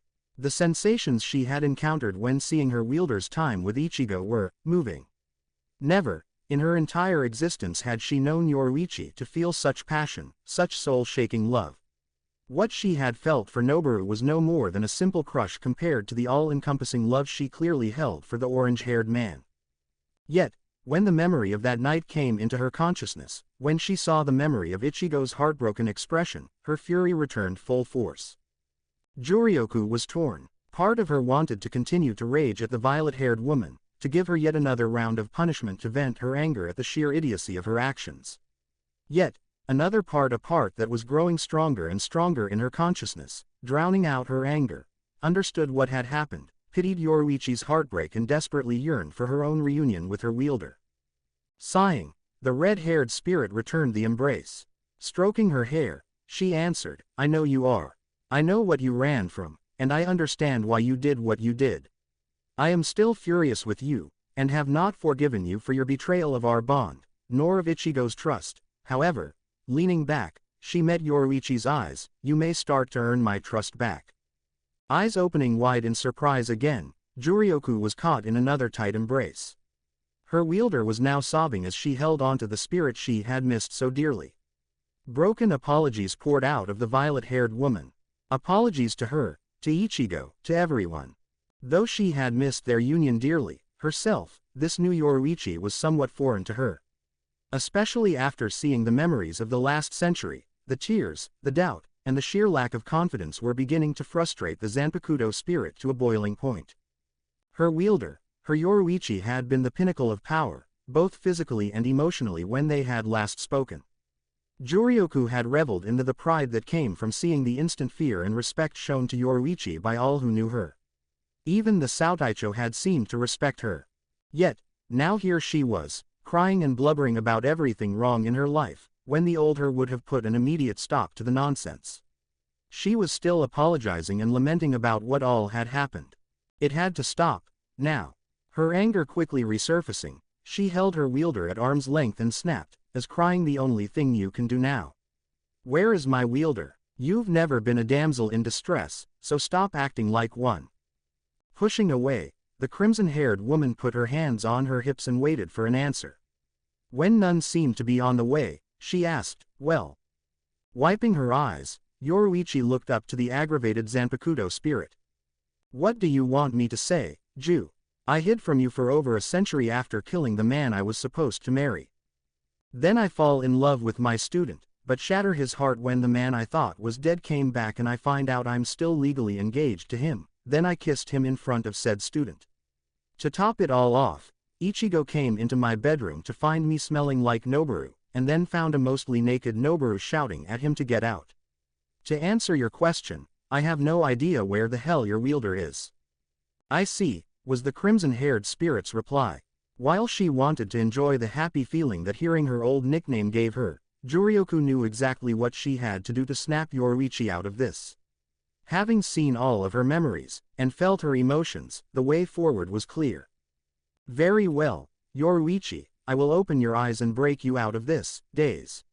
Leave here, and manifest me into your world." "What? Why do you want to?" Yoruichi started, only to see her inner spirit's eyes narrow dangerously.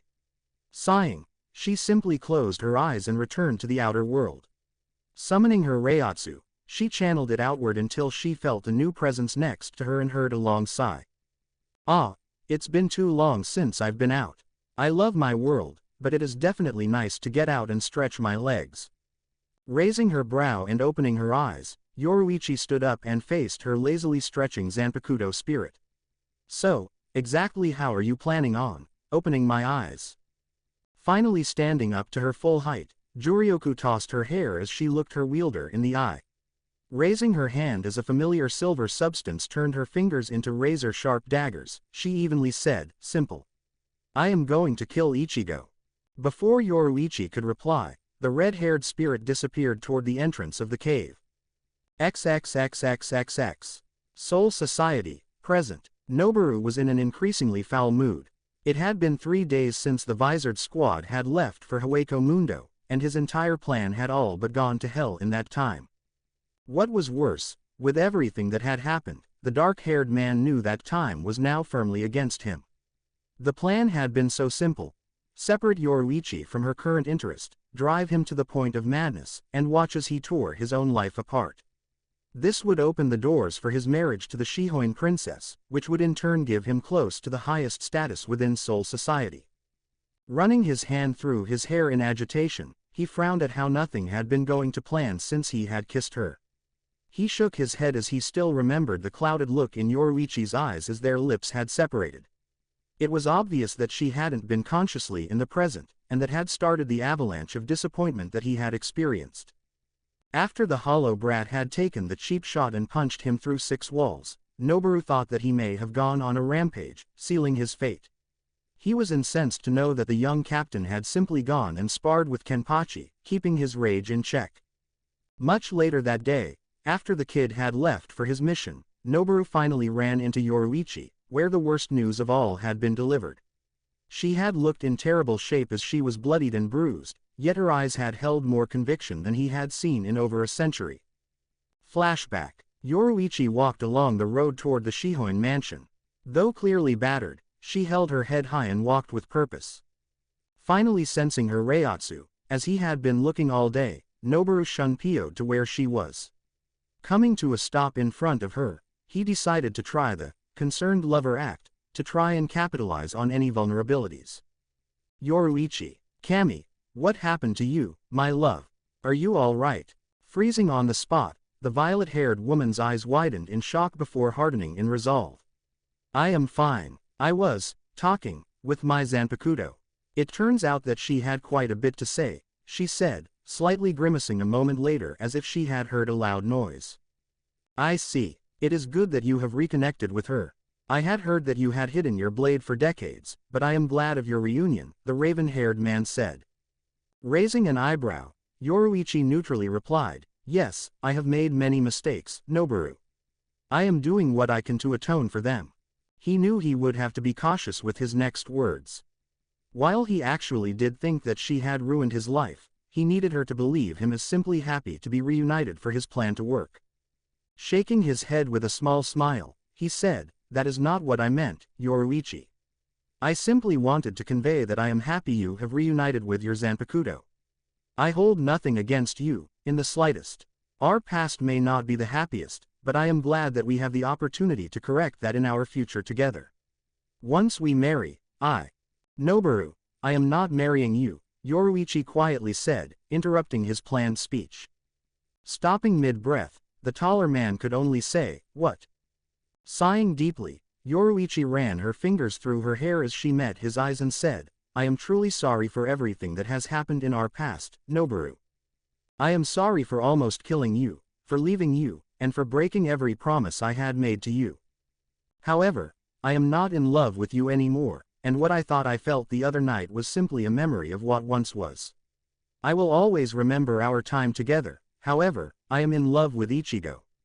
I love him more than my own life, and I broke his heart when I kissed you, but I am going to do any and everything I possibly can to make it right. He is my future, so I can't marry you, Noboru. I won't. His caring persona quickly melting to show his fury, Noboru roughly grabbed her arm and snarled, yet again, you try to cast me aside for some hollow-tainted scum. No, not this time. Have you forgotten the laws of your clan? We are legally engaged, which cannot simply be broken. You will be my wife, Yoruichi. Hardening her gaze, the dark-skinned woman grabbed the wrist of the arm holding hers.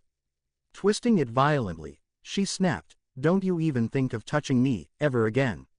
I tried being nice about it, but you're making a huge mistake if you're going to try to fight me again. We will not be married. Period. You are my past, Noboru, and Ichigo is my future." Letting his arm go, Yoruichi disappeared in the soft swish of a shunpo. Standing in the middle of the road, Noboru snarled in his mind, "Not this time, you bitch. I am going to push your little brat over the edge, and watch as he signs his own death warrant.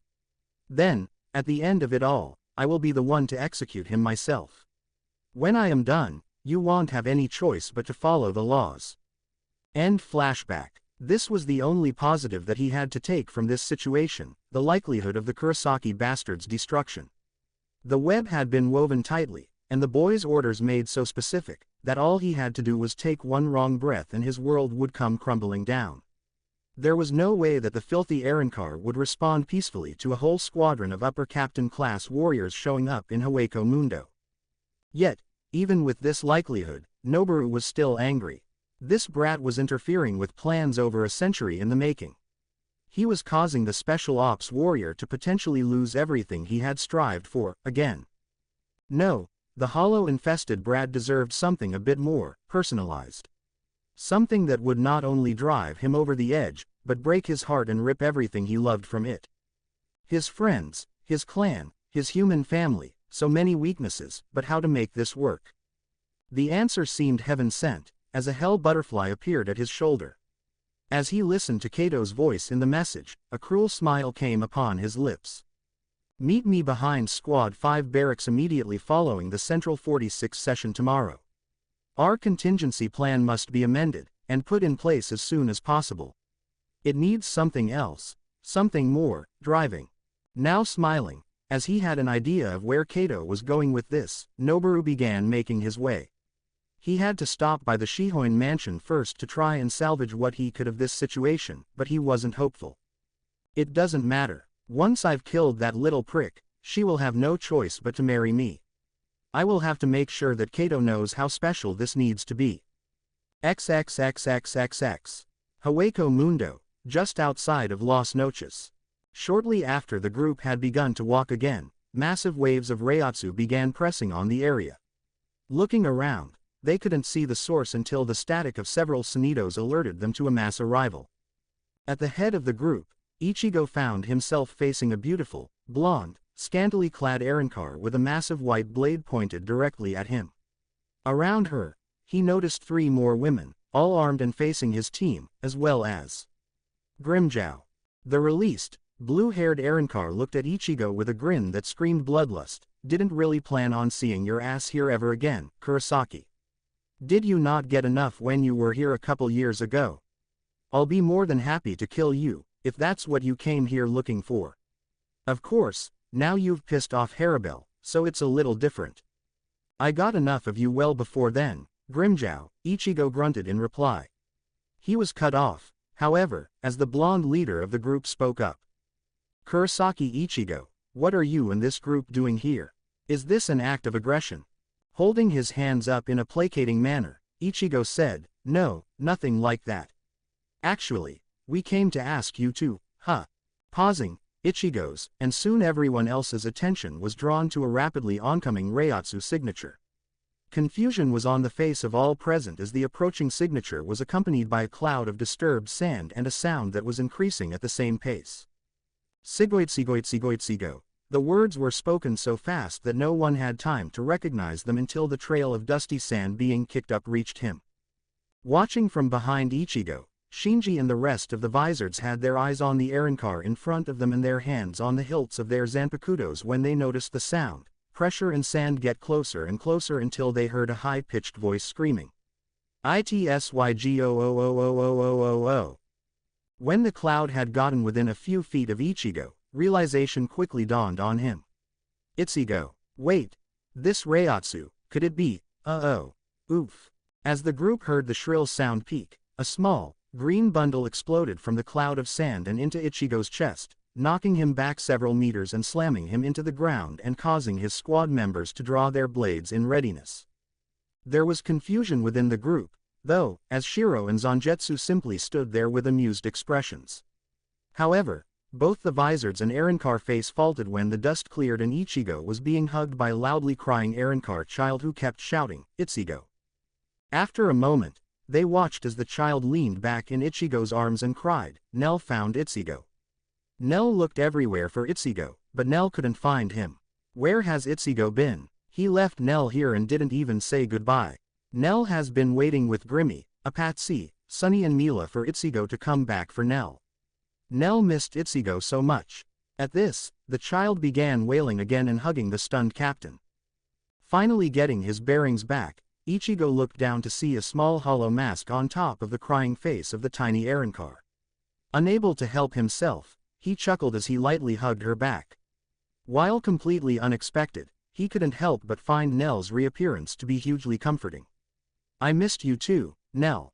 At that moment, 2 more Arrancar arrived, falling into a heap on the ground and gasping for air. "Ichigo, ya bum, where have you been?" Dondachoka asked. Pesci dramatically pointed at him and added, "Yeah, you've stolen our Nell. All we've heard for almost 2 years is, where's Ichigo?" Looking back to the group of stunned Arrancar and Vizards, Ichigo was about to explain who was hugging him when Lisa interrupted with a dramatic sigh. "Oh Ichigo, why didn't you just tell us? We could have pitched in and helped, had we known that you were so far behind on your child support payments." At this, the entire team of Vizards and Shiro erupted into laughter. Wiping tears from his eyes at Ichigo's blushing cheeks, gaping mouth and bulging eyes, Shinji said, "Damn Cap'n, you sure made your last visit count. Why didn't you tell us you had a kid here in Hueco Mundo? I am dying to meet the mother." At this point, each of the Arrancar were staring with incredulous expressions, which turned into a few cases of choked laughter when Hiyori saw an opportunity and shouted, "You ass! You should be ashamed of yourself. What kind of man are you that you wouldn't take responsibility for your own child?" Finally able to get his mouth working, Ichigo started to shout, "What the hell are you talking?" Cutting him off as she looked up with her toothy grin and shining eyes, Nell asked, "Nell is yours now. Why, Nell is Ichigo's responsibility. It's about time you showed up to finally claim responsibility for your daughter." "Wait, does this mean that we are your sons, now? Or are you our uncle?" Pesci asked, getting caught up in the moment. "Don't be an idiot," Dondachoka shouted. Turning a calculating look to the orange-haired Shinigami, he said, "We are closer to being Nell's sons, so that means that Ichigo must be our grandfather. You aged well. I figured that all of that frowning would give you wrinkles. You're all out of your damn minds," Ichigo cried, ready to pull his hair out as the entire group around him except Zangetsu and Haribel were rolling in laughter. However, even the two of them had amused expressions. Shaking his head, he yelled, "I'm nobody's father or grandfather. What the hell is wrong with you?" Ichigo instantly regretted his outburst as he heard light sniffling from his chest. Looking down, he saw a teary-eyed Nell staring up at him with trembling lips. Ichigo doesn't want Nell. Nell thought Ichigo would want to keep Nell. Nell doesn't want to be away from Ichigo anymore. Nell wants to stay with Itsygoo, she blurted as she hugged Ichigo's neck tightly. "Quality parenting, King. Way to make your daughter cry," Shiro managed to get out between laughs. The tears instantly stopped and were replaced yet again with a toothy smile. Nell gets to be Ichigo's daughter. Yay, now Ichigo can read Nell bedtime stories, play eternal tag with Nell, and even give Nell spankings when she's been a bad girl, the tiny Arrancar said with a mischievous glint in her eye as she crawled up to Ichigo's shoulder. As his mouth dropped even further open, Zangetsu sent the hybrids into hysterics when he said in a voice that conveyed shock, "Ichigo, while I agree that you should take responsibility for your child, I must say that I am alarmed that you would beat your daughter. I know that your father raised you in a unique manner, but I think you should be more like he is with your sisters." Aside from Grimjow pointing and laughing at Ichigo's red face, the Arrancar had started to relax a bit, witnessing the hilarious scene in front of them. The 3 women behind the blonde leader seemed to be having a difficult time keeping their own humor in, however, when the dark-haired spirit spoke. Tuning out the hysterics of the group around him, Ichigo pinched the bridge of his nose and mumbled, "I will not kill my Zanpakuto spirit, I will not kill my Zanpakuto spirit, I will not." Smiling widely, Nell turned to the group and said, "Daddy Ichigo can spank Nell all he wants." Nell is a masochist, so it's lots of fun. All laughter aside from Shiro and Grimjow ceased, with the entire group staring in incredulity at Ichigo, who was fighting a massive blush and staring the same way at Pesci and Dondachoka. A chorus of voices all shouted simultaneously, "What in the hell have you been teaching her?" As the laughter came back with a vengeance, Ichigo smacked his face. Sighing, he turned to the blonde Espada near him and said, "Dear Cammy, what did I walk into? Look, we came here to talk to you peacefully. In fact, we came here in hopes of preventing any acts of aggression." Everyone quieted at his words, and at Harabelle's response to them. Narrowing her eyes, she noticeably tightened her grip on her blade. "Your reputation precedes you, yet your words bring little comfort, Ichigo Kurosaki. Am I to understand that there have been plans made against us?" Rubbing the back of his head, Ichigo sighed. "Well, yeah, Central 46, the government in Soul Society, gave us orders to eliminate the Arrancar here, as well as any hollow threats. We came to..." Before he could continue, the group of Arrancar in front of him collectively growled and assumed ready stances. Almost quicker than he could follow, the massive white blade being held by Harabelle appeared at his throat, mere inches away. "We have done nothing to deserve such hostilities. I will not allow my kind to be destroyed because of your blind hatred. You say you have come to speak peacefully. Then you would do well to explain yourself quickly before," the blonde Espada was snarling. Her eyes widened, however, as two nearly identical blades instantly appeared at her own neck. One stark white, the other jet black. Her gaze followed each blade to see a solid white version of Ichigo angrily glaring at her, as well as a young, dark-haired man regarding her coldly. "Nobody threatens the king like that but me," Shiro said with a slightly deranged smirk growing on his face. "If you wish him to speak, it would be wise to give him the chance to do so.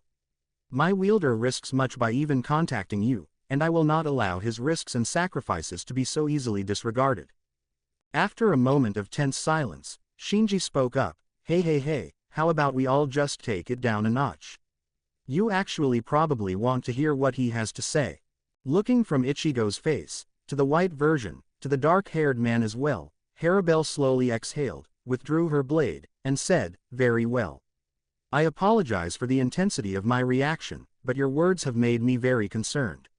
Speak, Ichigo Kurosaki." Feeling awkward, Ichigo said, Right, like I was saying, Central 46 has issued orders to eliminate all Arrancar and hollow threats." "Yeah, we already got that. You're supposed to kill us," Grimjow snapped. "Is telling us your orders all you wanted to say?" Before Ichigo could respond, Hiyori shouted, "If you'd shut the hell up, he could tell you that he's committing treason just by talking to you, much less warning you. If you would actually pull your head out of your ass and listen, you might actually find out that he has something else in mind." Hearing the Vizards murmur in agreement, Harabelle turned to Ichigo with an appraising look. "Treason. You are committing treason on our behalf." Rubbing the back of his head, Ichigo sighed and said, "Yeah. Look, we think these orders are a bunch of shit, and we're not going to follow them. You guys aren't bothering anybody, and we aren't murderers. But, having Central 46 thinking this way is a problem that needs to be fixed at the root, or else other teams will be sent.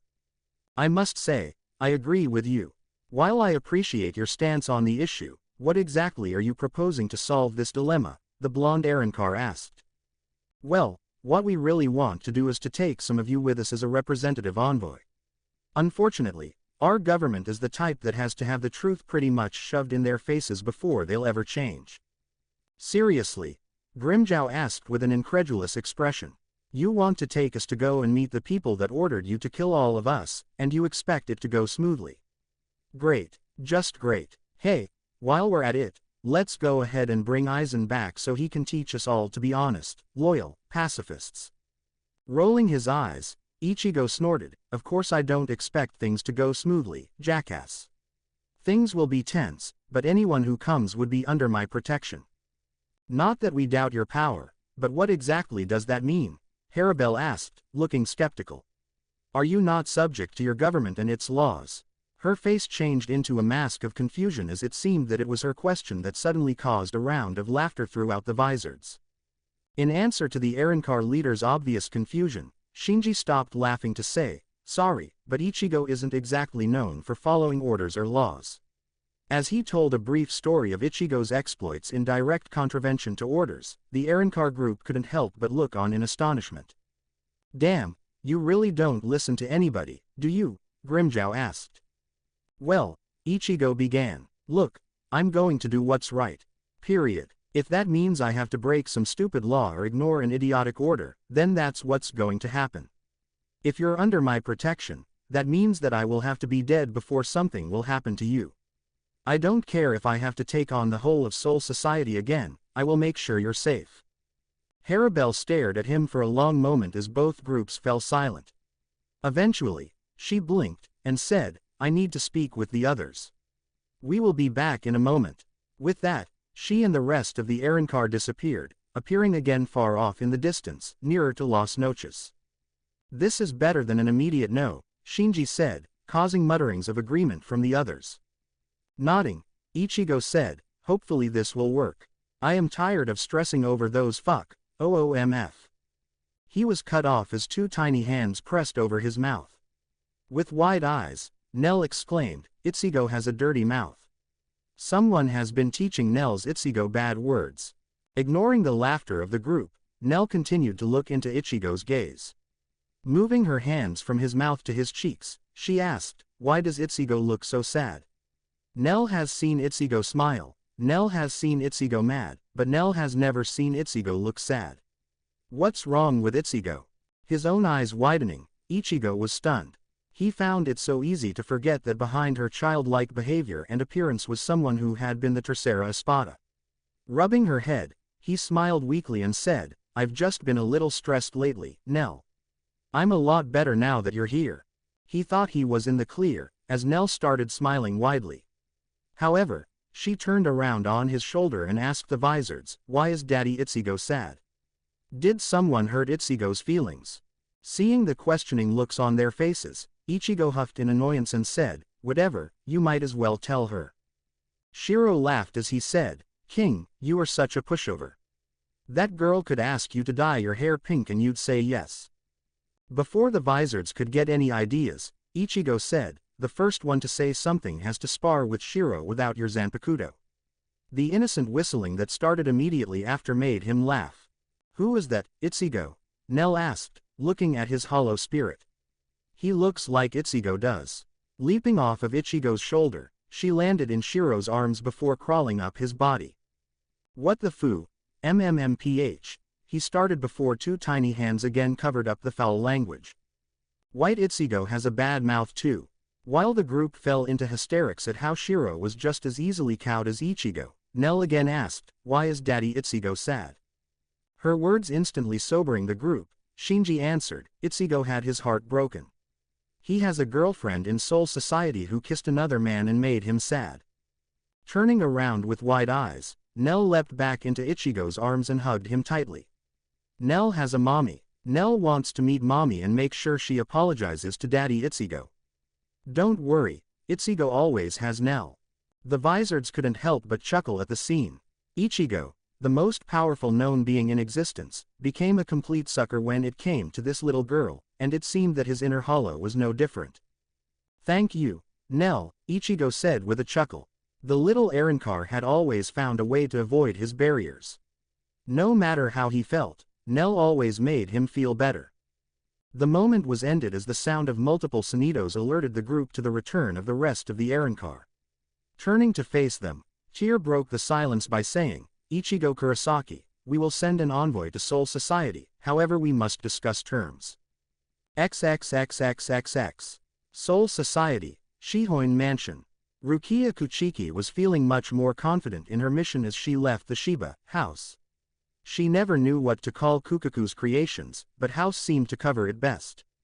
After delivering Ichigo's message, and listening to the Shiba clan leader laugh hysterically at the audacity of her newly discovered family members' ballsy plan, Rukia had received the words she had hoped for. Well, maybe just the general answer I was looking for, as, fuck yeah, we'll help him shove those hollows down Central 46's throat. If any of them have a problem with it, I'll shove my fireworks so far up their asses that you'll be able to see a real twinkle in their eyes, ha ha ha ha. Wasn't exactly what I was going for, the raven-haired lieutenant thought. Whatever the phrasing was, she was just happy to have concrete support. This was going to be a tricky situation, and having noble backing was always helpful. Before she headed to test her brother's feelings on the situation, Rukia decided to make her way to the Shihoin mansion. She felt sure that getting Yoruichi's help would not only be much easier, but could possibly help in swaying Byakuya. The younger Kuchiki couldn't deny the fact that she also wanted the chance to voice her displeasure with the violet-haired woman's recent actions. Rukia was mulling over what she was actually going to say as she approached the entry of the mansion, when the front doors burst open as a tall man stormed out. "This isn't over," the furious man shouted. "The laws of your clan are absolute. This marriage is going to happen, of that you can be certain." A massive wave of Reiatsu pressed down on the area, and Rukia was stunned to see a woman who looked much like Yoruichi, apart from her midnight blue hair and blue Reiatsu crackling around her, walking purposely forward after the retreating man. "Get out of my house, before I beat you worse than Ichigo did. My daughter said that she wasn't marrying you, so you can be certain that you'll be Saodaicho before you'll be her husband. She chose Ichigo, now live with it. Look, Amaya, you don't get to desi, shit," the man shouted as a large bolt of lightning destroyed the ground just in front of his feet.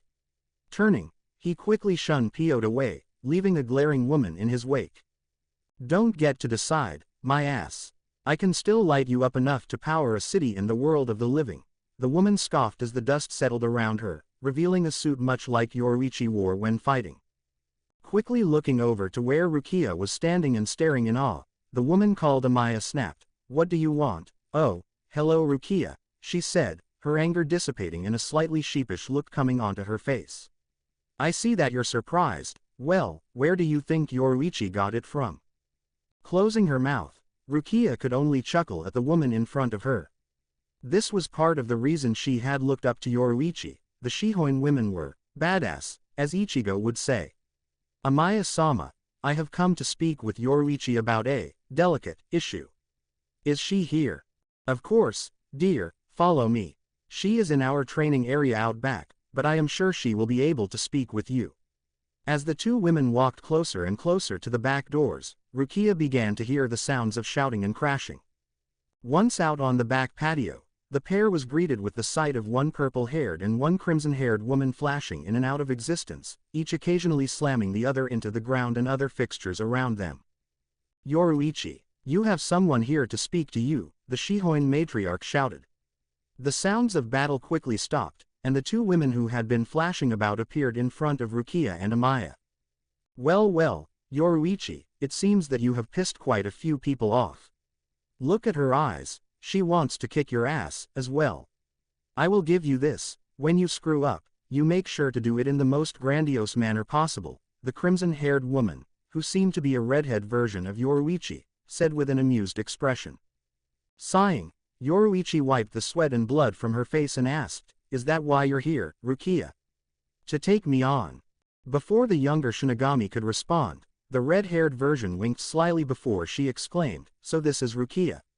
This is the one who actually keeps Ichi-kun in line and gets him to listen. I bet she is pretty loyal to him, too, and would always stand by his side. What do you think, mother?" Amaya giggled. Ever since Yoruichi had reunited with her Zanpakuto, the spirit had insisted on being manifested as much as possible, as well as calling the blue-haired woman mother. It had worked out well, as the spirit had taken great joy in antagonizing her daughter at every turn. Any time she could get a rise out of her, and make her visibly defend her love for Ichigo, she would. "I think that Rukia has always been there for Ichigo. I had always wondered about the two of them being a couple, as Ishin had told me that they used to sleep in the same room." Donning a scandalized look, the crimson-haired spirit said, "Oh my, now that is interesting. Yoruichi, you didn't tell me that Ichi-kun had such a pretty young woman sleeping in his room. They must be quite close. From your memories, I bet she got to see all of those pretty muscles, too." "What?" Rukia asked, shocked. While the words were true, the blunt way in which they were delivered, and the way that Yoruichi seemed to be glaring a hole through her and grinding her teeth afterwards made her think that those words weren't really meant for her. The shock wore off quickly, though, as the anger the younger woman felt about the whole situation returned full force. Before she could speak, though, Yoruichi replied, "Ignore her, Rukia. My Zanpakuto spirit, Jurioku, and my mother are finding a lot of pleasure in trying to piss me off. What do you want to talk to me about?" she asked with a guarded expression. Regaining her composure, Rukia met the older woman's gaze. Deciding to hold off on her own personal tirade until after they had discussed the vital matters, she bluntly said, "I am here to get you to help Ichigo and our squad on a very delicate matter. I would ask, normally, but I think it's safe to say that you know you owe him after what you did to him." "Oh, this one has some backbone. That's what Ichi-kun really needs, a woman who is strong and isn't afraid to show it," Jurioku said, still looking amused. "Will you shut up?" Yoruichi shouted at the look-alike. Turning to Rukia, her face hardened as she said, "I know what it is that I owe Ichigo." "What exactly is it that you're wanting?" As Rukia explained the orders, as well as Ichigo's reaction, counter-orders, and Kukaku's answer, Yoruichi's expression went from horrified, to astounded, and to a warm smile as the younger lieutenant finished. "Oh Kami, that's why I love that man," she chuckled quietly. Turning her attention back to the woman in front of her, "Of course I will back you guys on this. Those orders are insane. There have been no recent reports of Arrancar activity, so I will have Soi Fon look into the matter more. I can't officially speak for the clan just yet, but don't worry, we've got Ichigo's back." Perhaps it was the phrasing, or just the idea of her speaking so warmly about Ichigo. Whatever it was, Rukia suddenly found herself unable to hold her tongue. "You've got Ichigo's back. How can you say that so easily when you were the one who stabbed him there just a few nights ago? How can you say you love him and then kiss another man, a man that you were engaged to, right in front of him? Especially when he was..." She quickly cut herself off and pinched the bridge of her nose as she realized that she almost told her how Ichigo was going to propose. "Especially when he was what?" the violet-haired woman growled, noticing the slight grimace on her mother's face. "Was there more? What else had she ruined?" "Nothing, Yoruichi. The question remains, why the hell did you do that to him? Was he just a way for you to pass the time? Did he mean nothing to you? He would give his soul for you 1,000 times over, and you kissed another man and broke his heart," she finished, her anger at the brazen accusations conflicting with the guilt of her actions. "I don't know what to say, Rukia. I wish I had a reason, something, to make sense of what happened. Noboru was my fiancé, but I thought I had killed him long ago. When he returned, I didn't really realize what was actually happening until I felt Ichigo's reiatsu. That's no excuse, just truth." "And now?" the younger Kuchiki asked. While somewhat stunned at this information, she wasn't overly concerned with the past. Given what she had heard coming into the mansion earlier, she wanted to hear from the woman's own mouth what was going to happen. "What do you mean, and now?" Yoruichi asked, confused. Growling, Rukia shouted, "What the hell do you think I mean? I can see that you realize that you broke Ichigo's heart, so what are you going to do about it? Do you even care that you crushed him? Do you even care about the pain he is in?" Passing her temper's limit, Yoruichi snapped. Grabbing the front of Rukia's shihakusho, she shouted, "Shut the hell up. Don't you dare question my love for Ichigo. I may have messed everything up, but I would die to keep him from ever hurting like that again. I am his body, mind and soul, and I will destroy anything that ever threatens to come between us again." Finally, Amaya cried, seeming to sag in relief. "I have been waiting for days for the real Yoruichi to show back up. Do you see how hard it was to drag her out of her rut? I have to say that I agree with her, Rukia. She has proven to me that her love is for Ichigo only," Jurioku added.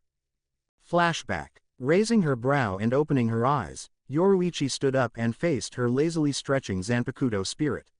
"So, exactly how are you planning on opening my eyes?"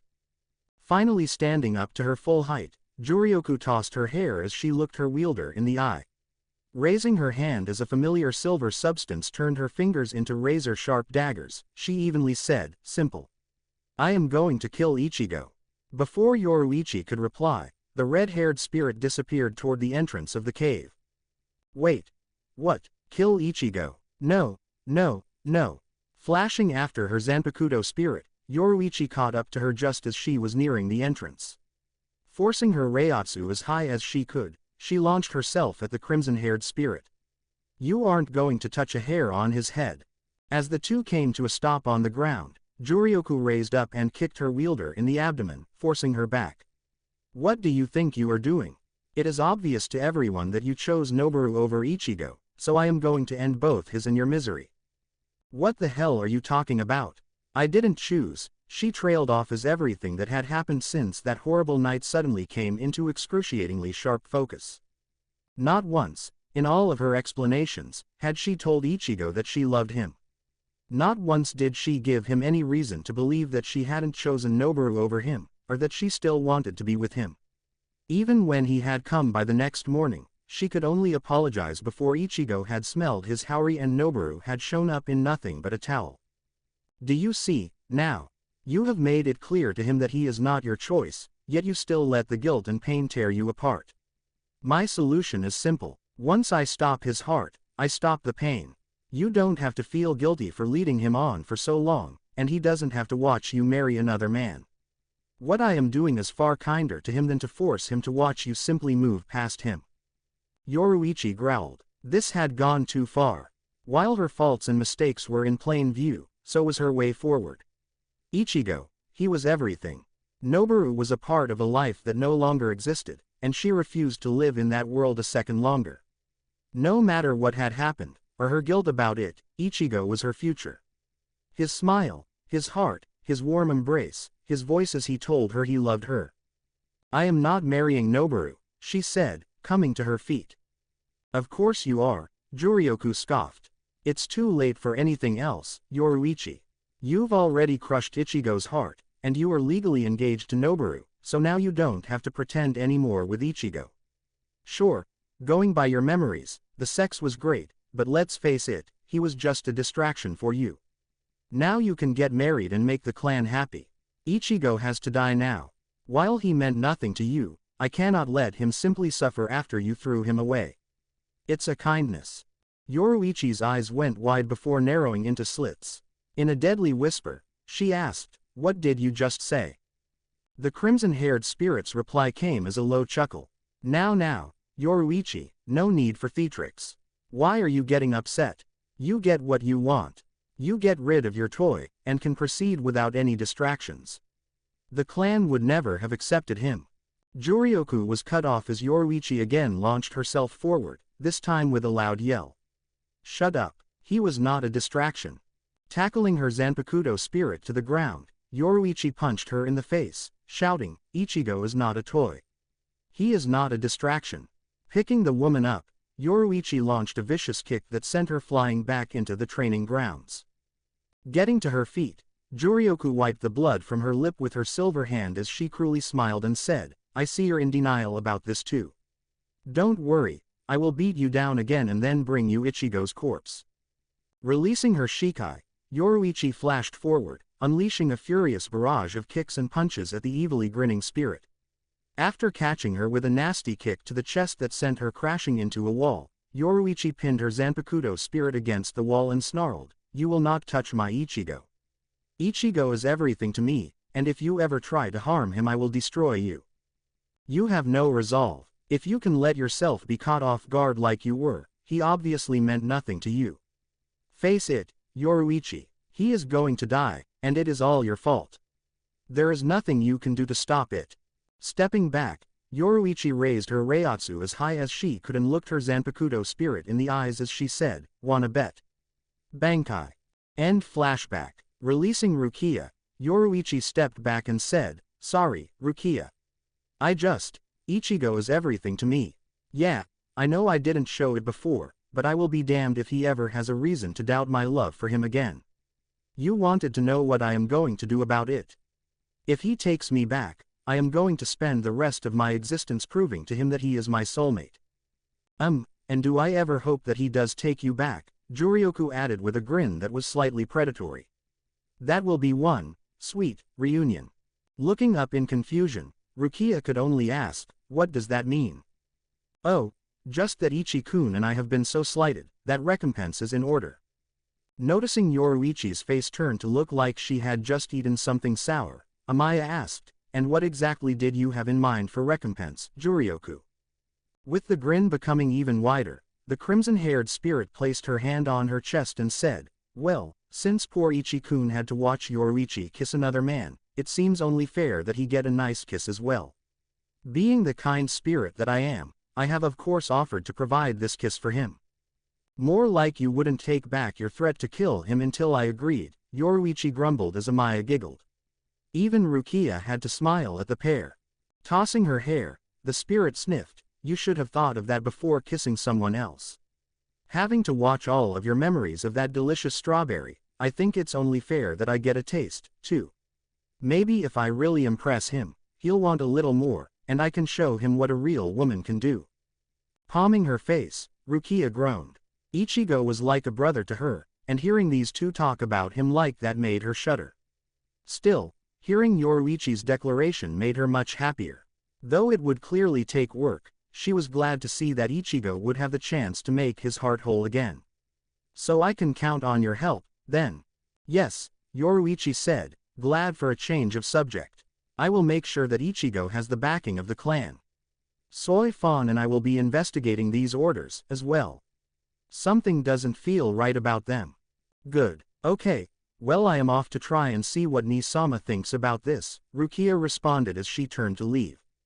"If he gives you any trouble, just tell him that you've talked to me and Kukaku, and to calm the hell down, buy a bow," Yoruichi called out after her. Slapping her hand over her mouth to cover the hysterical laughter that wanted to burst out at the mental image of her brother hearing that, Rukia simply nodded and shun-pioed away. XXXXXX. Soul Society, outside Central 46 Chambers. The next day, Rukia stood in a state of mild anxiety as she awaited Ichigo's return. Alarms had gone off across the Seraiti as a giant, black opening ripped across the sky not far from the door to the chambers for Central 46. As she had expected this, since the Senkaimon was so heavily monitored, she had kept herself, as well as Mitsuha and Kiyomi fully prepared for the group's return. Arriving at the location of the Garganta, she realized that they had just made it in time to see the first of the group. Luckily, they had arrived before anyone had been able to respond to the alarms. Looking up, she had to fight the urge to clap her hand to her face when she saw the first figure exit the tier. Landing on the ground, Ichigo groaned as he rolled his shoulders. "Damn, I suck at traveling through Gargantas," he said as he turned towards the group.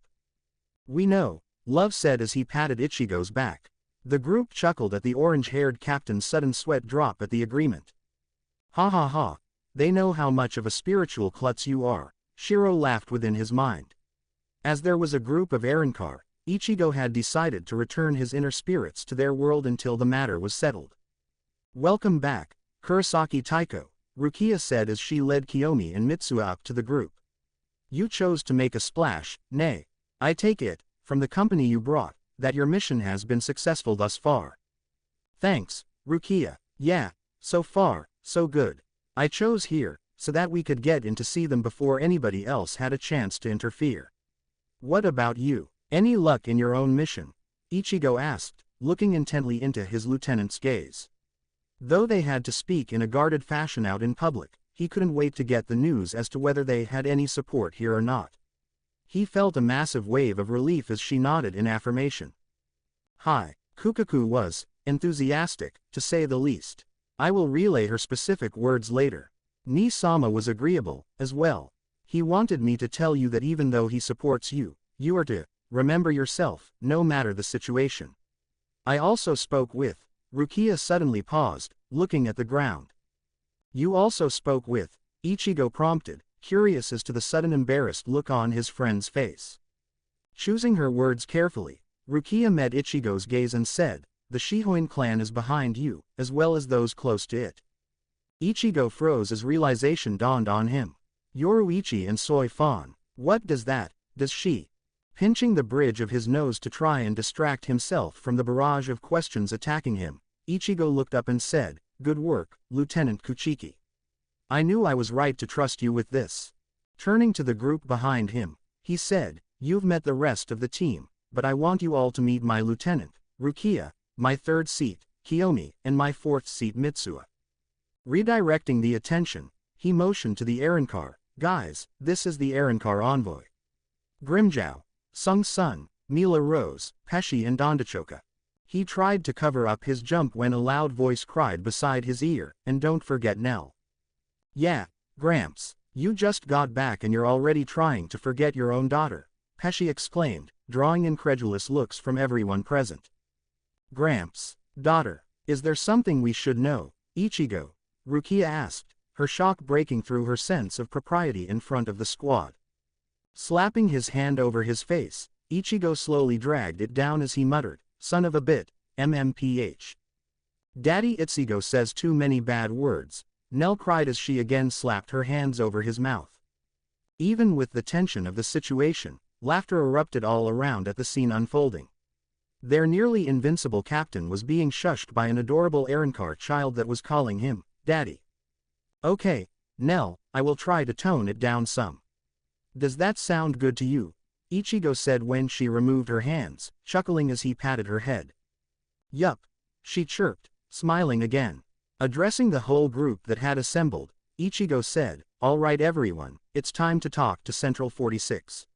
My team, remember what we talked about. I want coverage on all sides, and constant vigilance. Once we're in the chambers, they are the only priority. Understood. A mixed round of highs, got it's, and let's goes rang out in response, and the group entered the complex behind Ichigo to head to the meeting chambers of the very people that had sent him to commit murder. XXXXXX. Inside Central 46 chambers. The room was filled with the low murmurs as the latest session came to an end. Nothing of any true importance had been discussed, and the mood was dry. As the assorted members began to make small talk, the atmosphere was shattered as alarms began to sound. Confusion reigned, which was increased as the main doors to the chambers flew open and crashed against the walls behind them. A mixture of strong, foreign Reiatsu signatures heralded the arrival of an angry-looking, orange-haired captain, his squad and multiple errand car. I am captain of Squad 5, Ichigo Kurosaki, and this is a representative envoy from Hueco Mundo. I would say, sorry, for barging in like this, but with the orders you've given me, as well as the fact that this envoy is under the protection of the Shiba clan, it should be clear that we've got a few things to talk about, the man in the lead said. Turning around with a look of incredulity, the chairman of the council exclaimed, Kurosaki Taiko, this is most unorthodox. You should have alerted us, so we could have prevented the alarms going off. While your actions are nigh inexcusable, they will be excused as you have so successfully followed our orders. You not only made peaceful contact with the errand car, but you brought an envoy to execute peaceful treaty discussions. The chambers went completely silent as sharp as a large burst of Reiatsu could be felt from the now frozen captain. A nearly tangible tension could be felt as the young man growled, what did you just say? XXXXXX. Squad 5 barracks, 3 hours later. Kato was livid. That brat simply had to mess up every single plan he made. Use his love against him, he doesn't go for revenge. Give him explicitly clear orders, covering every possible outcome, and he brings in a fucking errand car envoy. And what's worse, Central 46 treated him like a damned hero for not going through with his false orders and trusting in the good of Soul Society by bringing hollows into the Seraiti. His patience was gone, no more subtlety, no more shadow games. If Ichigo Kurosaki couldn't be guided into snapping, he would be violently forced into it. As the former stealth operative set the last of the charges, he rechecked his Reiatsu seal. Almost the entire squad was absent, tending to the envoy and such, so moving throughout the barracks was quite simple. Standing up, he looked around the room he was in. Though quite Spartan, Kato knew that he was currently in the captain's personal quarters.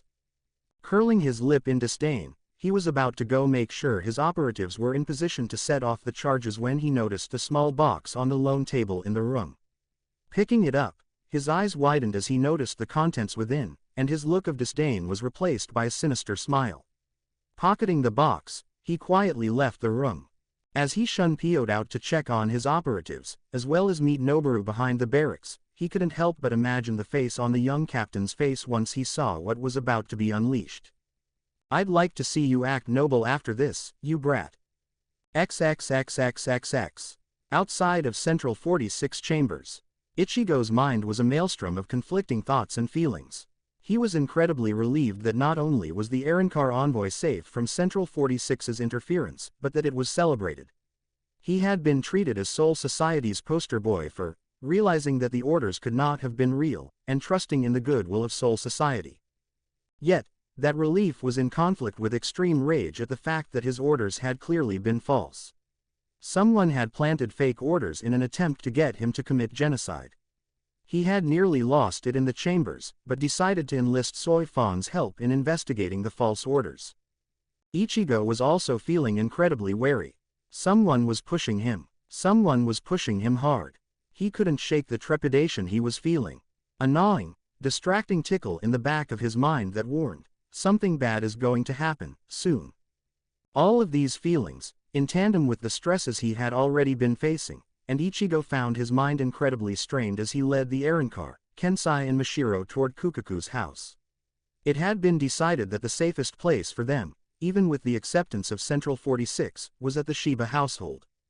However, as they arrived, and Kukaku's muscle-bound servants eagerly welcomed the group into their master's home, Ichigo felt a sense of relief at being around family. Following the long staircase down, once they reached the bottom, a loud voice called out, "It's about damn time you came to see me. I keep having to hear about you from everyone else." Turning to see his cousin coming towards the group, Ichigo smiled and announced, "Everybody, this is Kukaku Shiba, head of the Shiba clan and my cousin. Kukaku, you already know Kensai and Mashiro, and this is Grimjow, Mila Rose, Sung Sun, Peshi, Dondachoka and Neellll," cried the tiny Arrancar from his shoulder, cutting him off. As the group watched, Kukaku seemed to be yet another victim of the little girl's undeniable charm. With the group now chuckling, Ichigo smiled and said, "Yes Nell, this is Kukaku. She and I are family." Scrunching her face in concentration, Nell began to stutter, Kuku. Looking at the smirking Shiba woman, the tiny Arrancar leapt from Ichigo's shoulders into her grasp. "Is Kuku Nell's family too?" she asked, a look of excitement on her face as she pushed herself up and stared into the older woman's eyes. Raising an eyebrow, Kukaku couldn't help but smile as she asked, "Family? Now why would you ask that, Nell?" "Because Nell is Ichigo's daughter now. Does that mean that Nell gets to be family with Kuku? Nell wants to be a Shiba." Pausing, Nell looked down from Kukaku's gaze to where her hands rested on the woman's chest and said, "Wow. Kukus are as big as Nell's when Nell is big." Slapping his palm over his face, Ichigo ignored the laughter from the group around him as he said, "Dear Kami, what in the hell have they been teaching you?" "Kukaku, I met her on my first trip to Hueco Mundo. She used to be the Tercera Espada until she was attacked by another, which left her with a cracked mask in her current form. When we met again this time, I was elected to be Daddy Ichigo." It's okay, Ichigo, I am sure Uncle Ishin will be glad to know he has a granddaughter. I am just curious as to who the mother is." The elder Shiba trailed off as Nell leapt back over to Ichigo. Looking at the two Arrancar women within the group, Kukaku grinned widely as she asked, "Or is that why you have brought these women with you? Wanting to keep the mother close by?" Snickering behind her sleeve as she heard the conversation, Sung Sun noticed an opportunity and asked, "Ichigo Kurosaki, you seem to have skipped a few steps. We just meet, and now you introduce us to your family. While we are flattered, shouldn't you at least try to court us before asking us to be the mother of your child?" Between the snorts of laughter that the group tried to hold in, Mila Rose said, "Don't listen to her, Ichi-kun. If you're looking for a wife, just say the word." She ended by striking a flirty pose and winking. Adding to his embarrassment, Mashiro chirped, "Wow, Ichi's a harem berry," sending everyone, even Kensai, into an uncontrolled bout of loud laughter. Deciding to relent for the moment, Kukaku yelled, "Ganju! Where the hell are you?" When he showed up a moment later, she said, "Take our guests to get settled. I am sure Ichigo has a few things he has to take care of, so we are taking care of the visitors. Yo, Ichigo, about damn time you came by. Once you get your stuff done, we'll have to have you over for dinner," Ganju said as he started rounding up the group. After they had all left, with the exception of Nell and Kukaku, the Shiba woman turned to Ichigo and said, "Speaking of your love life, have you had a chance to speak to Yoruichi since that morning?" "And yes, before you asked, Isshin told me." Rolling his eyes at his father's gossiping, he said, "No, I haven't. My orders came in that same day, and we left that evening. I know what I want to say, but I would be lying if I said that I wasn't worried. I mean, she's engaged to this bastard, and she..." Smack. "Oh, what the hell was that for?" Ichigo yelled as he grabbed the now throbbing back of his head. Scowling in an uncomfortably familiar way, Kukaku snapped, "Snap out of it. She is the one with the most to lose, here. Now get your ass in gear and go talk to her. I like her, King. You better do what she said before we have to rehash our previous conversation," Shiro said in his mind. "Fine, Kami, you and Shiro are so damn violent. I was planning on talking to her already. You don't have to get all over my ass, MMPH. Is Ichigo going to talk to mommy?" Nell asked excitedly as she once again held her hands over Ichigo's mouth. Unable to stop the laugh that came from seeing Ichigo censored, as well as hearing one of her oldest friends called "Mommy," Kukaku walked over and picked Nell up out of Ichigo's arms. Ichigo needs to go talk to his girlfriend by himself this time. They have a lot to discuss. Why don't you stay here with me and tell me all about yourself and how you met Daddy Ichigo? If we're gonna be family, I need to know more about you. Looking up with teary eyes and a toothy smile, Nell said, "Nell is Kuku's family, too. Yay." Nell can tell Kuku about how Ichigo came to Hawako Mundo and, she continued, her voice trailing off as Kukaku walked her deeper into the house, leaving Ichigo alone in the main room. Rubbing the back of his head as he made his way out of the house, Ichigo could only think, "Here we go. XXXXXX. Yoruichi felt tense as she flashed over the rooftops of the Seraiti. She had just received word that Ichigo was not only back from Hawako Mundo, but had recently left the Central 46 session. She was desperate to find him and set things right, yet she couldn't help the nervous pit that had formed in her stomach. What if he doesn't forgive me? What if he can never trust me again? Are you wanting to revert to my original plan? The now sealed Juryoku said in an annoyed tone. Shut up. I am going to talk to him. I am just scared that he won't forgive me. Swallow your pride and show him what he means to you. Are you his, or not? Show him. The Zanpakuto spirit snapped. I told you to shut the hell. Yoruichi's thoughts were cut off as she caught a flash of orange in her peripheral vision. Pausing on the rooftop she was currently standing on, which she quickly discovered was next to the Squad 2 compound, the violet-haired woman made an instant decision. Quickly making her way down to the ground in a small alleyway, she noticed that Ichigo was actually heading her way, getting closer with every step. Stepping out slightly, she raised her Reiatsu just enough to be noticed. What she wasn't expecting, however, was the sensation that came over her when she caught Ichigo's attention and met his gaze. Yoruichi felt a flash of heat spread from her middle to the rest of her body. The piercing, deep brown gaze that zeroed in on her made her heart begin crashing in her chest and her breath begin to accelerate. So many feelings began to course through her, from guilt and shame, to overwhelming love and sheer desire. Oh Kami, I have missed you, my Ichigo. Keeping her composure as tightly as she could, Yoruichi raised her hand, curled her finger and put as much silent pleading as she could into her gaze, before backing into the shaded alleyway. XXXXXX. Ichigo was nervous as he went past the 1st Division barracks, and grew more so with each step. He knew that he still loved Yoruichi more than everything. That was the problem. What if she still loves him? What if she chooses him, over me? He couldn't stop the incessant doubt that plagued him. That horrible night, and the morning after kept running through his mind on a loop. The kiss, the agony, the way she looked the next morning, her apology, his scent, his appearance. Ichigo shook his head, as these thoughts were getting him nowhere. He knew what he needed. He needed Yoruichi to say it, to choose him outright. No hiding, no sneaking, but to actually choose Ichigo Kurosaki as hers, and to claim herself as his. He could forgive what had happened. To be honest, he already had. The issue was what was going to happen going forward.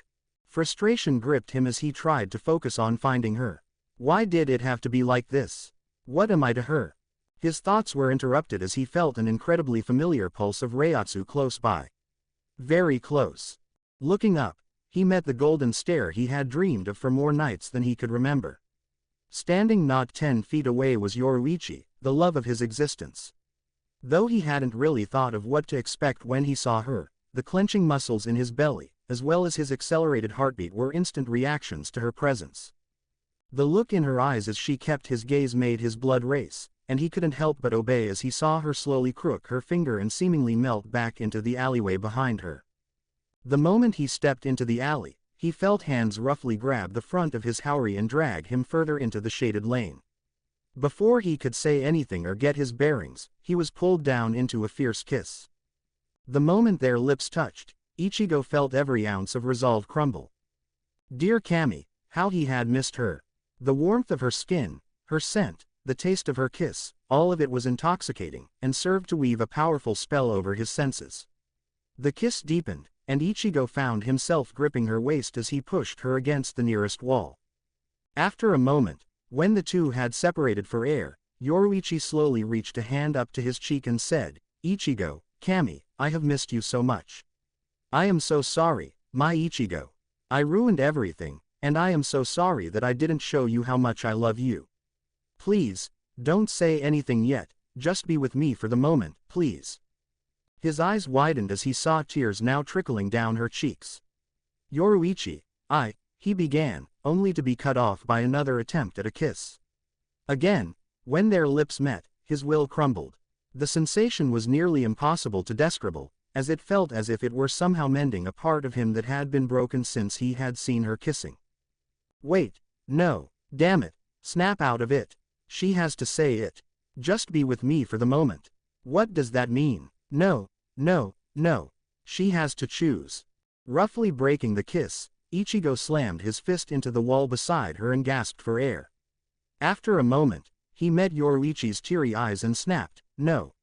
I am not going to be your escape, long as that man is in your life, I won't be. You are marrying him. I can't be the second man in your life, Yoruichi. You've always been the only woman in mine, and I can't. I won't. He was cut off as she gently placed her fingertip over his lips. Staring into his gaze, she whispered, I am not marrying him, Ichigo. I have ended the engagement, because he is not the man I am in love with. I only love you. Please, forgive me for what happened, Ichigo, please. You are the only man in my heart and in my life, and the only one that will be. Noboru, and everything attached to him, is my past, and I am so sorry that I let that come between us. Gently raising up onto her toes, she placed a gentle, sweet kiss on his lips. Leaning back, she stared into his eyes, silently pleading for him to hear her. Ichigo, I love you so much, I miss you so much. I am more sorry than you'll ever know that I hurt you and betrayed our precious bond, but I can't change what happened. If you let me, though, I swear that I will earn your trust back. I don't care if it takes the rest of my existence, I will prove my love for you and only you is real. Ichigo felt as if his heart was going to burst in his chest. Since that horrible night, he had spent every waking moment praying to hear these words, to see this look in her eyes. Forgiveness had not been the issue. In reality, in the wake of all that had happened, he couldn't give a damn about her lips touching that bastard's. His worry was what his role actually was in Yoruichi's life, in her heart. His heart had been broken because he thought he had been replaced, that she had chosen another's love over his. He struggled to not be overcome by his relief. He didn't have a word for it at the moment, only the surge of warmth that he felt spreading throughout his body. However, he had never experienced anything like this before, and had no idea of what to actually expect for the future. He knew what he wanted, and that would never change. Struggling not to get his hopes up too high at the moment before she actually said what she wanted, Ichigo had asked, What does this mean? Lightly placing her palms on his cheeks, Yoruichi quietly but fervently said, For me, it means that you are the most important person in my life, Ichigo Kurosaki. It means that I love you more than anything, and it means that I am so terribly sorry that I gave you reason to doubt that. Softly kissing him again, she continued, It also means that I miss you so much that I can barely function. Ichigo, I'm not just begging you to forgive me. I'm asking you to still be mine. I swear that I am most certainly yours, body, soul and mind. I won't expect you to fully believe me now, but give me the chance to prove it. Just say you still love me, and that we can go back to how everything was before I ruined everything. Just give me the chance, Ichigo. Ichigo. As she had been speaking, Yoruichi had watched as Ichigo's face had gone from guarded, to hopeful, to elated, to furious. What did I say? Will he not forgive me? Does he not want to be with? Back to how it was? No, damn it, I don't want to always have to be your say. Ichigo was cut off as a strong shockwave rumbled the ground beneath their feet. Turning to the mouth of the alleyway, he looked to see what the cause was, but saw nothing. Shunpoing out into the main street, Ichigo looked towards his barracks, and his blood ran cold.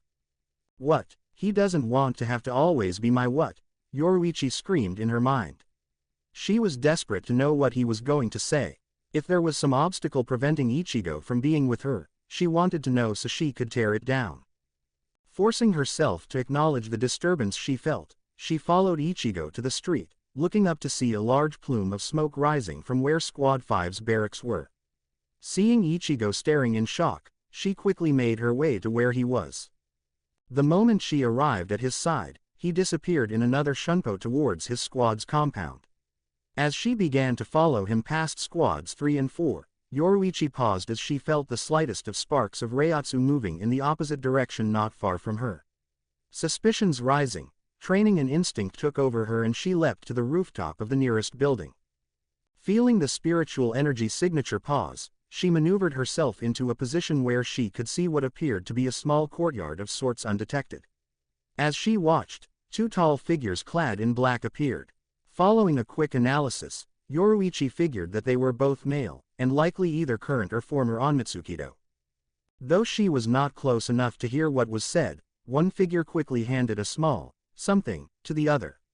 She marked the recipient as the one to follow, until she saw the one who had presented it to him begin rapidly motioning as if he were ordering the other. Her interest piqued. She knew he was definitely the one to follow as he pointed towards Squad 5's compound just in time for 6, 7, 8 massive explosions to occur. She watched in slight horror and growing fury as she knew Ichigo would likely go ballistic when he found his squadron hurt. Some strange plot was afoot here, and she was going to find out what it was. However, as both she and the 2 figures watched, a massive tower of ice erupted into the sky. Looking back down, she saw that the one who had received the orders and, whatever it was, had disappeared and the one issuing orders was about to as well. Knowing that this man had something to do with what just happened, Yoruichi suppressed all of her Reiatsu and began to follow the man away from the scene of the explosions. Drawing on every bit of training she had ever received, she kept her emotions in check for the moment, as capturing this man was vitally important in getting answers to what had just happened.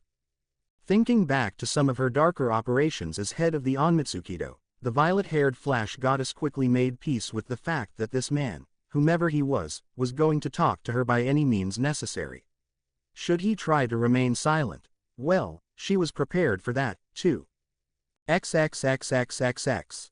Ichigo arrived in front of his squad's compound just as the last of the explosions shook the area. Torn between utter fury and sheer panic, he quickly made his way into the barracks, feeling a large burst of Reiatsu. Rukia. Making his way in, he paused as he encountered the first demolished area. What was once a bedroom was now an open tinderbox. While viewing the damage, he noticed a pile of debris shifting. Pieces of wood went flying as he felt a sharp burst of Reiatsu, revealing Kiyomi kneeling over the unconscious form of Mitsuha. Kiyomi, are you all right? What the hell happened here? Ichigo said, rushing over to them. Turning around, her panicked face melted into relief as she said, Kurosaki Taiko. Thank Kami you're here. I don't know what happened. All I know is, Shinji-sama had us come by to inform us that you and the Visored squad had returned with specific orders concerning the errand car. The moment we walked out of the room everything exploded. Reining in his quickly growing anger, Ichigo nodded and said, have some of the squad members get him to Squad 4, then I want you to meet me in my office. After she acknowledged his orders, he turned and went to find the next site. Ichigo found his rage growing exponentially as he encountered more and more injured and even a few dead squad members. It seemed that the damage from each explosion expanded well beyond the rooms in which they started and caused significant collateral damage. By the time he had arrived at the last room, he was shaking in barely controllable fury. Looking around, he discovered all of the Vizards were present except for Kensai and Mashiro, whom he had sent to escort the Hollow Envoy. Hachi was currently healing a large gash across Hiyori's face, and the others showed signs of damage as well. As he noticed the murderous look on Ichigo's face, Shinji walked up and quickly said, "I don't know what the hell is going on, Captain, but we made it okay." Maybe it was the way it was said, maybe it was simply the facts catching up to him, but at that moment, Ichigo realized the connection between all of the destroyed sites. They had all started within the Vizards' bedrooms. "Someone is targeting our Hollow-possessing members. Each of your rooms were sites for the explosions. They were so massive though, that a lot of others were caught in them. I counted 6 dead, and dozens wounded," he snarled through his teeth. The air around him was getting gradually thicker as his Reiatsu began to increase. Before Shinji could respond, another sharp Reiatsu spike happened nearby, catching their attention. Knowing where it came from, as well as who the Reiatsu belonged to, all present shunpyo'd to Ichigo's office, meeting Kiyomi as she had just arrived. Opening the door, Ichigo was stunned to see a massive pillar of ice going through what used to be the roof. The rest of the room was also demolished, giving him a view of the compound. The damage here was far worse than anywhere else in the barracks. His observations were cut short as Rukia staggered towards him. She was clutching a heavily bleeding arm, while her abnormally paling skin showed significant burns. Catching her as she stumbled, Ichigo couldn't tell who was shouting louder internally, he or Shiro. He had learned a while back that Shiro had developed quite a soft spot for Rukia when he had trained her. Her tenacity, as well as her ability to constantly kick Ichigo's ass, had quickly made her his favorite pupil. "Who fucked with my protege? Let me out of here, King, because someone is about to die." "Shut up, I need to think clearly now, until I know she is safe. Then, you can bet your ass we are going hunting. Someone attacked my squad, my friends, and even killed some of them. Don't worry, Shiro, once she's safe, we will find them and hell will break loose." "Ichigo, I trapped one in the ice," Rukia said weakly, grimacing through the obvious pain. "Shish, Rukia, don't speak. Save your energy. We're going to get you to the 4th squad and get you fixed up," he replied soothingly. He didn't know how, but he had been able to hide the growing rage that was ever so slightly contained. Looking to the tall pillar, he saw that a struggling figure was definitely caught in the ice by his limbs. Both hands and one foot were solidly encased. "Hiyori, Lisa, Hachi, Rose, Love," Ichigo barked. "We're here, Ichigo. What do you need us to do?" Lisa asked quietly, her own anger noticeable in her voice. "Hachi, start healing Rukia. Rose, Love, take her to 4th squad while he does. Hiyori, Lisa, I need you to help get the injured members there as well. When you get there, talk to Unohana to see if she can send some squad members to help. If possible, move the bodies of any that died somewhere safe until they can be taken care of. Shinji, Kiyomi, you stay with me." Standing up and handing a barely conscious Rukia to Love, Ichigo fought to control his voice as he said, "Understand this. If anyone, even the old man, tries to stop you, delay you or attack, masks come out and they die. Understood?" Looking up at him, the angry group nodded their understanding and started moving about, going to take care of what they'd been ordered to do. As they disappeared, Ichigo turned to the struggling prisoner. Clenching his fists to try and control the tremors racking his body, Ichigo made his way to the man's side. XXXXXX. Filing the last bit of paperwork for the day, Byakuya Kuchiki's eyes widened in alarm as he felt multiple waves of rumbling energy rock the buildings in Squad 6A compound. Looking out of his windows, his shock grew as he took in the towering plumes of smoke rising from the barracks of Squad 5. Shock soon melted into a fierce combination of fury and terror as he saw a massive pillar of ice erupt from the back of the building. Rukia, flashing to the door, he ripped it open to find Renji about to enter his office. "Taiko, what in the hell was that? It felt like an earthquake, but there is smoke." Interrupting him, The infuriated Kuchiki snapped, "There appears to have been an attack on Squad 5's barracks. You are to send a Hell Butterfly to the South." Ichigo explaining this, "Then you will gather the other lieutenants to assist in whatever manner necessary." About to reply, Renji couldn't make out a sentence before his taiko had disappeared. Byakuya arrived in front of Squad 5 in time to feel a large wave of dark Reiatsu, unmistakably Kurisaki's, press down upon the area. His attention was quickly drawn away, though, as the front doors burst open to reveal 3 of the Vizards.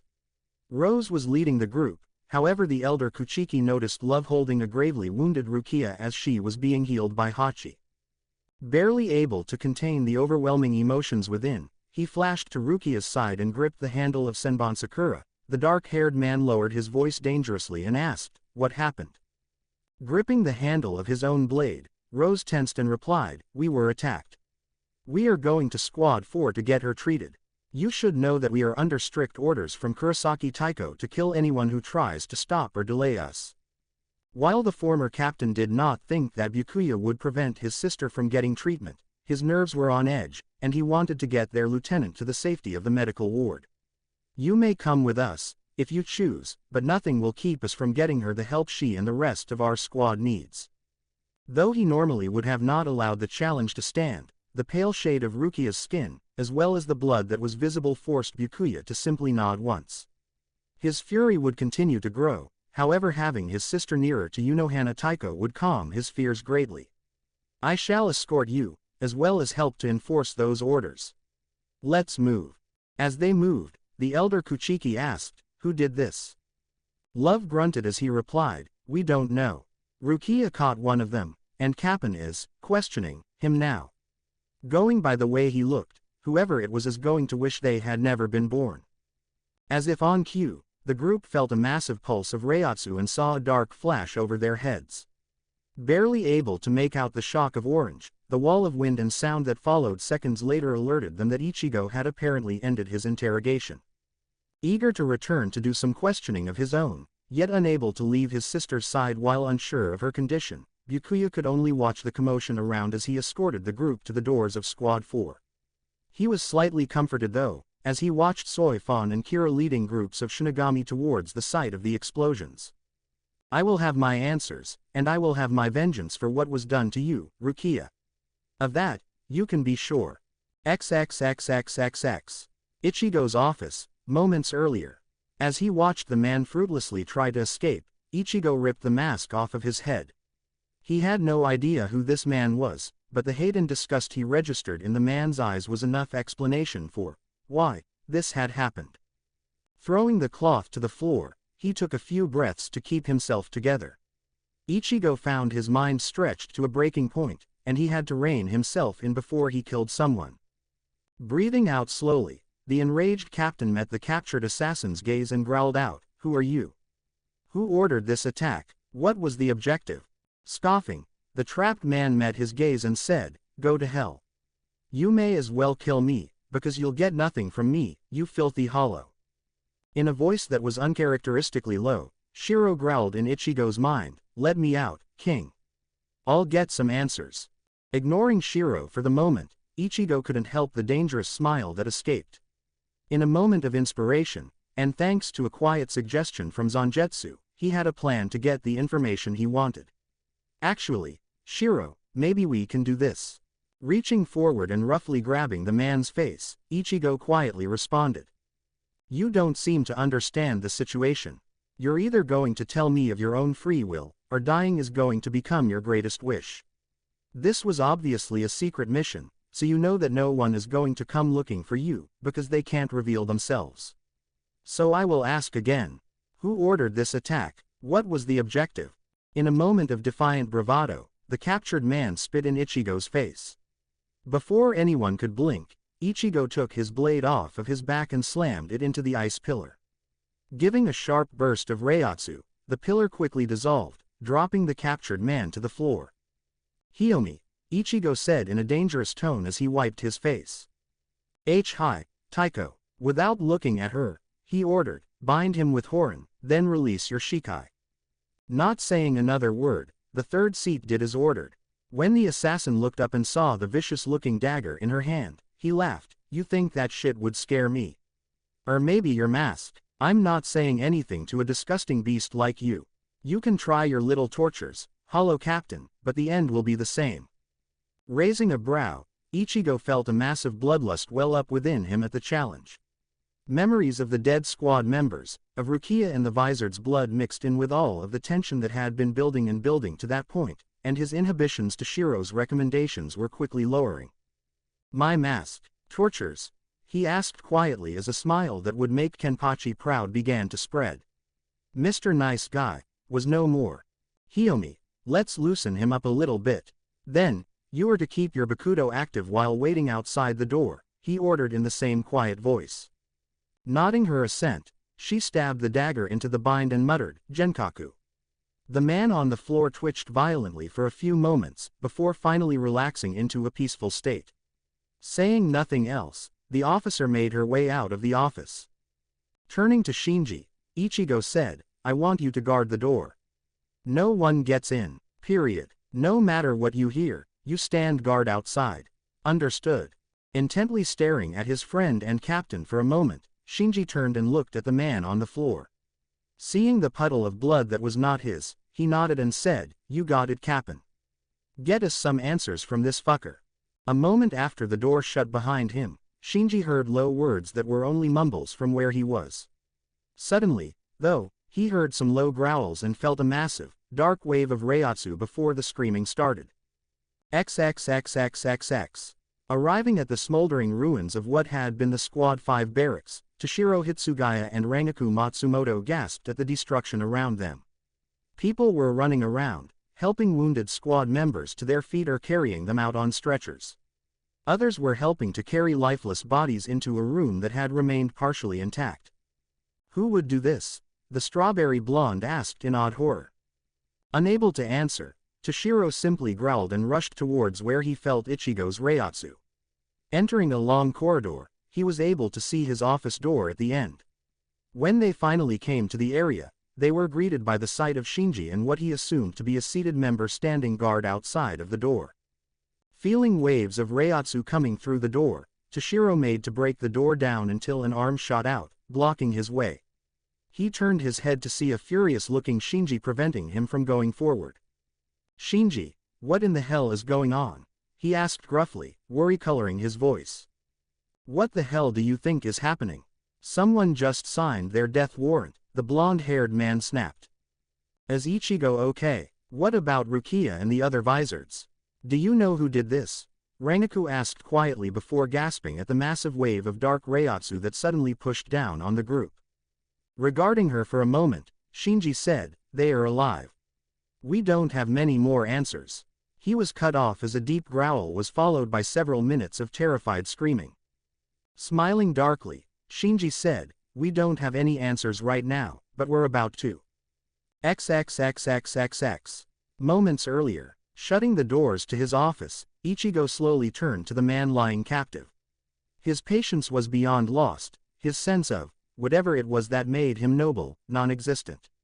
His closest friends, his squad, had been brutally attacked, and he would be damned if he wasn't going to get answers. Shiro, feel like playing a little, good cop, bad cop. A sadistic purr was the Hollow's only response. Kneeling down next to the prisoner, he could see the man's eyes were slightly lidded. Making sure he was ready, he asked, Can you hear me? Do you know where you are? The man shook his head, obviously trying to clear it. Whatever that girl had done had left him in a very suggestive state, and he felt inebriated. Struggling to speak, he slurred, fuck you, Hollow. I'm not saying anything. You say that now, but this is your last chance to take the easy way. Who ordered the attack? What was the objective? The captive man knew he had to hold strong. Being drugged and tortured was nothing new for assassins, and he could take this. Slurring again, he started, Go to hell. However, he registered a large amount of Reiatsu, and when his gaze was roughly forced up to his captor's new face, his response violently changed as he felt his mind erupt in fear. Quadruple AAGGGHHHH. AAAAGGGGHHHH. Now, I believe you mentioned my mask. The orange-haired captain couldn't help the slight shiver in his spine at the blood-curdling, nearly inhuman screams. They continued for several minutes, getting weaker and weaker until they turned into whimpers as the man tried to curl in on himself. Ichigo was still keeping the last few strings of his own sanity intact as he fought the pressures that were bombarding him, and Shiro and Zangetsu's immense bloodlust were not helping. He was wanting to hurt this man who had helped murder his squad and hurt his friends, so badly he could taste it. Focusing on the task at hand, he turned his masked face to the captive writhing in fear below him as his inner spirits let their fury bleed into his own. The feeling was heady, allowing his mind to venture down avenues never consciously traveled before. The man on the floor began crying hysterically at this point, and rocking slightly in his Bakudo imprisonment. Ichigo decided to see if he was finally ready to tell him what he needed to know. "Let's try this again. You are going to tell me who ordered this attack. You will also tell me what the objective was. I know this, because if you try to refuse me again, I'm gonna rip you apart piece by piece and make you watch as I eat you alive." The whimpering and crying ceased, as well as all movement. The man's eyes widened as far as they could, and he started to breathe heavily. Ichigo began to wonder about the prisoner's grasp on sanity, and if he was going to hyperventilate. He knew how intimidating his current form was, and with the man's suggestive state, he could break his mind if he wasn't careful. While he was finding it hard to care about his well-being, he couldn't pass up this chance for information. "Don't you even think about passing out on me. You helped murder members of my squad and tried to kill my closest friends. Your only way to keep your pathetic life is to tell me what I want to know. Who ordered this?" His mouth gaping like that of a fish, the man whispered, "And no. He would. WHO ordered this attack," Ichigo bellowed, quickly losing whatever patience he had left and grabbing the man by his hair to yank him face to face. "Quadruple AG GGHHHHH. Squad Commander Omeda. Squad Commander Omeda," he screamed at the top of his lungs, his voice breaking. "Squad Commander. These guys have to be on Mitsukido, given their approach and gear. Who from the—" Ichigo's eyes widened as realization dawned on him. Reverting to a low, deadly voice, he asked, "Is Noboru the commander?" When the man nodded an emphatic yes, Ichigo growled and tightened his grip. Continued, "What were your orders?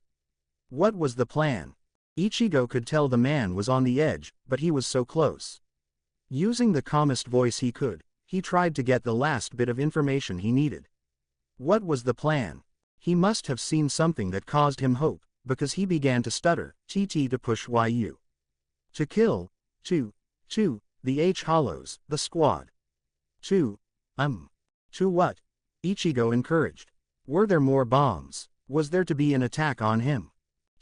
His head lolled as he was beginning to lose consciousness. "Kill, clan." Ichigo dropped him as his mind froze. His clan, the Hollow Envoy. His body was in motion a moment before his mind caught up. Removing his mask, he cried, "Bankai." The moment he changed, he burst through what was left of the now mostly missing ceiling when Shinji had just opened the door. With a burst of speed faster than he'd ever used before, Ichigo disappeared towards Kukaku's house. XXXXXX. Yoruichi trailed the man down several alleyways and walkways before he approached the wall to the Squad 2 compound. Seeing that it was his destination, she let him climb halfway up the steep wall before quietly saying, "Bakudo number 61, Raikujokuro."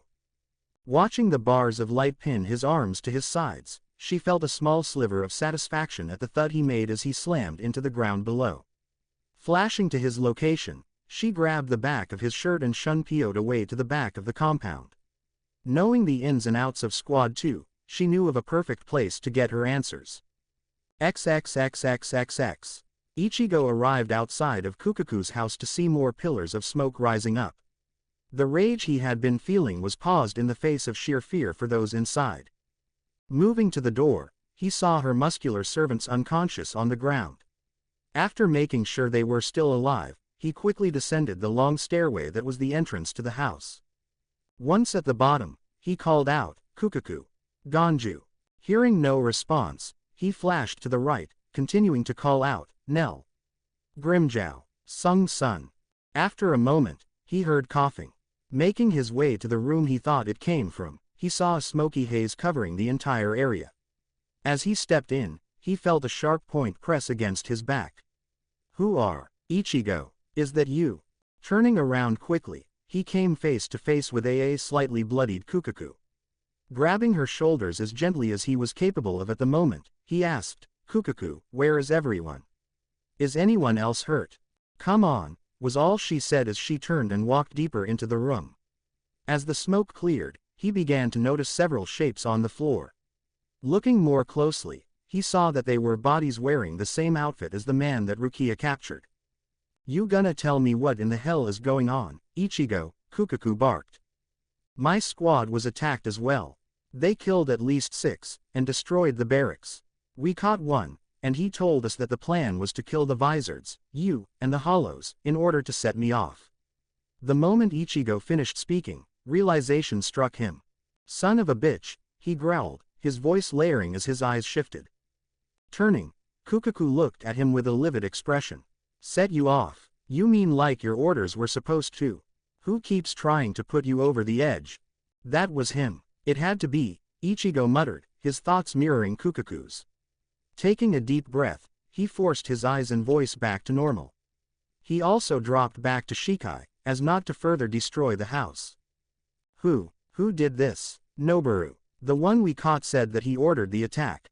I'm sure he was a part of it." "What is it, Kukaku?" he asked as she froze where she stood. "That's what he meant. It must have been him," she muttered cryptically. "What are you talking about?" "One of the ones who attacked us," he said. "He can play noble all he wants.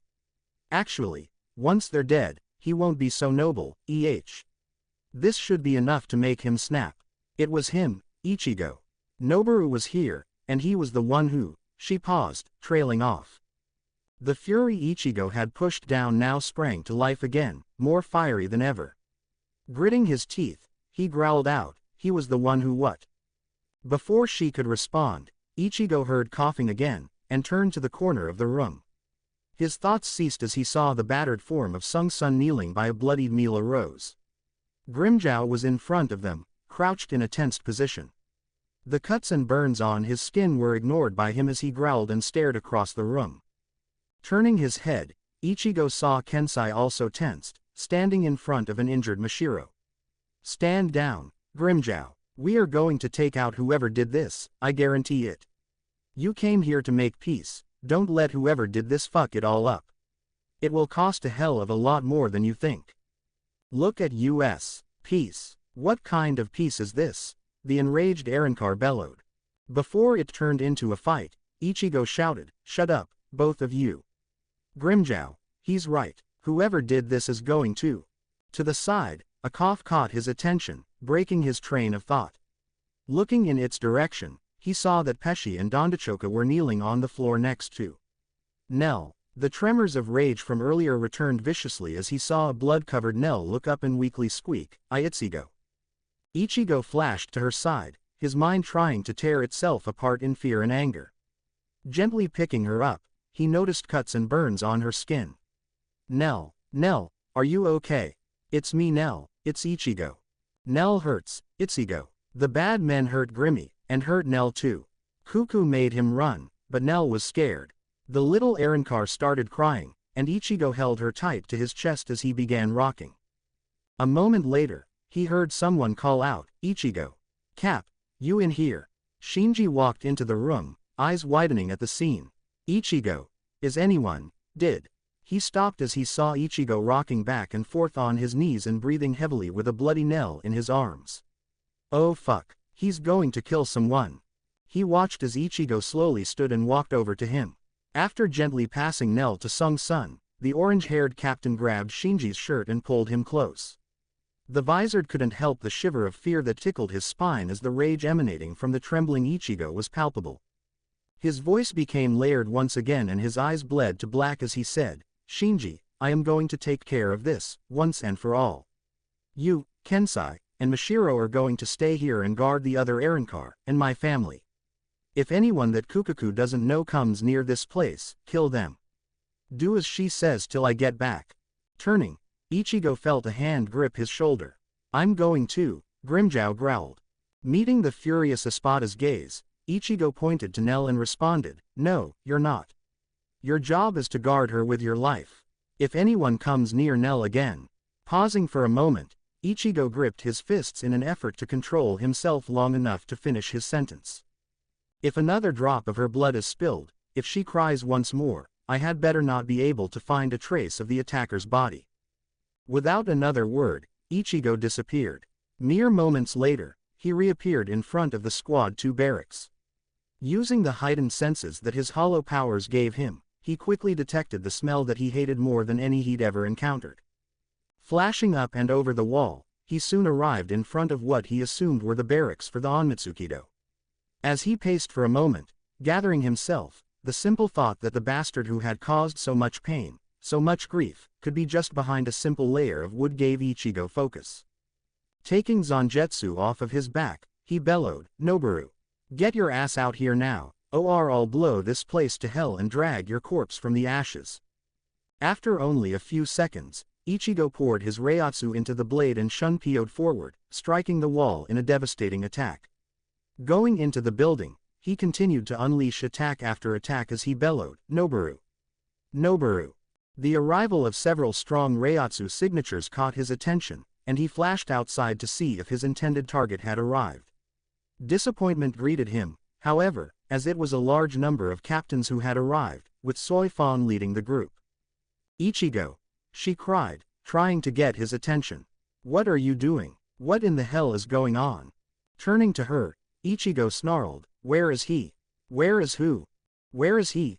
he bellowed, his fury at unimaginable heights. "Where is Noboru? He attacked my friends, killed my soldiers, attacked my family, now where is he?" As the captains gathered silently processed the information, Ichigo turned and released a massive Getsuga Tensho at the now ruined building, shouting again, "Noboru!" A large wave of Reiatsu suddenly pressed on the area, forcing Ichigo to acknowledge it. When he turned around, the Saotaicho was standing in front of him, eyes slightly opened. "Kurosaki Taiko, what are you doing?" "I just said what?" Ichigo growled, losing what bare shards of patience he had been holding onto. His Reiatsu hadn't decreased, and his blade was showing the effects. Flames of black Reiatsu flickered along his blade, flaring as he spoke. "He attacked my squad, killing some of them, attacked my friends, and attacked my family.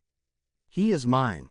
Grunting in understanding, Yamamoto calmly said, "That is an incredibly serious accusation, which would have to be verified. I understand your anger, yet you are a symbol of power and authority for many here in the Seraiti. Losing your temper and going on a wild rampage is detrimental to the safety of Seoul society. Calm yourself until we are able to investigate."